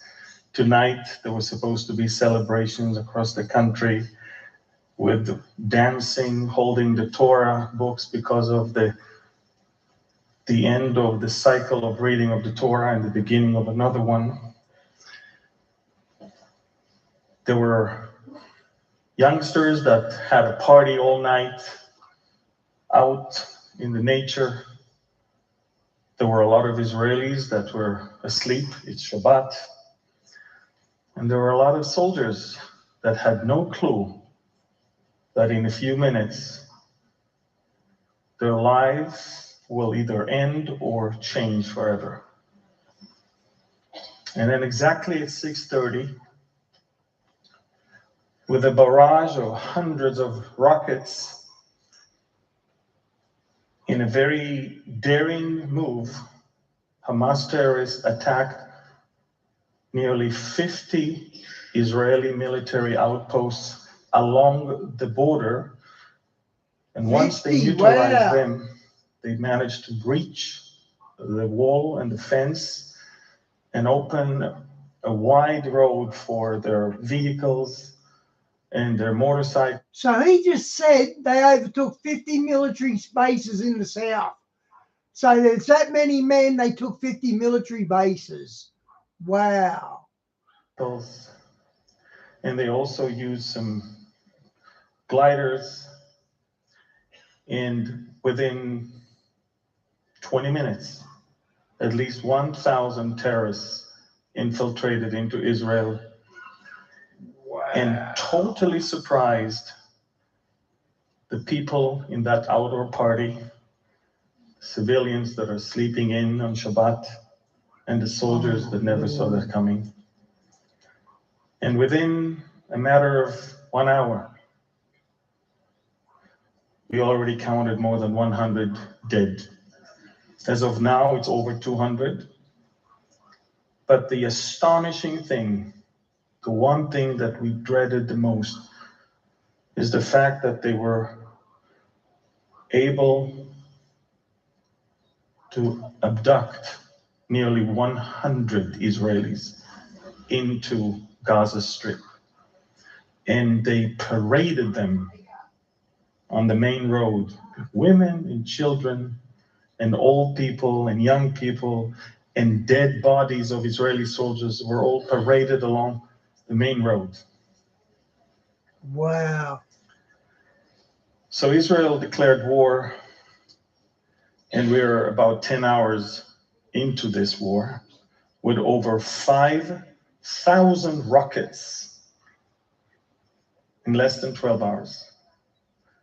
This is 3 hours ago, guys. Another disturbing thing is, which leads me to believe that there is a country behind it and not just a terrorist organization, is the fact that in a very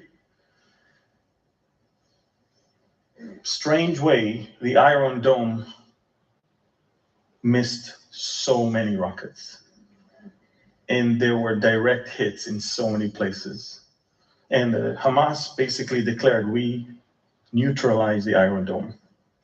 These capabilities can belong to only one of two superpowers in the world. And let me guess that it's not America. We are dealing with Russia right now. Only Russia could train them to use drones and drop bombs from the drones. Only Russia could sabotage the frequency of radars. Wow. To that degree. And we are facing something bigger than we have ever seen since the establishment of the State of Israel. Throughout all the wars in 1948, in 1956, in 1967, 1973, 1982, throughout the 1990s, of course, there was the Lebanon War also in 2006. It has always been the case that Israeli soldiers fought in the front line. Amen. Today, Israeli soldiers did not fight in the front line.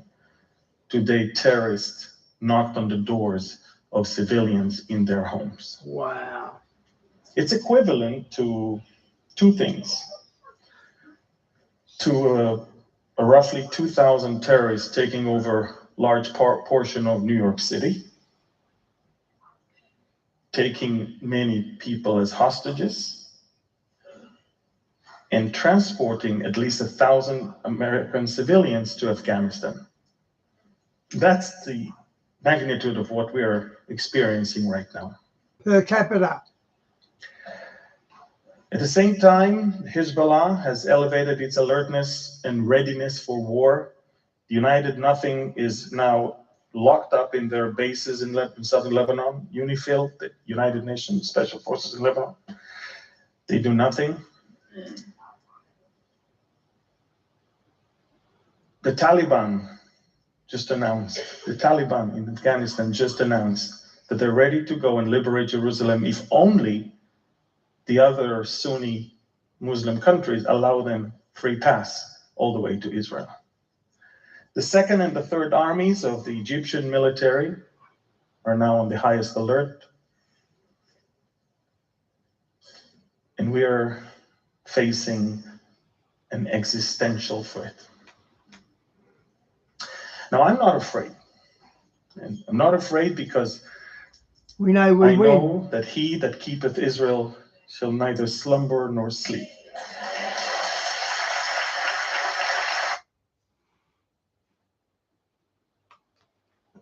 Okay, guys, I'm out. I'll just reload that now.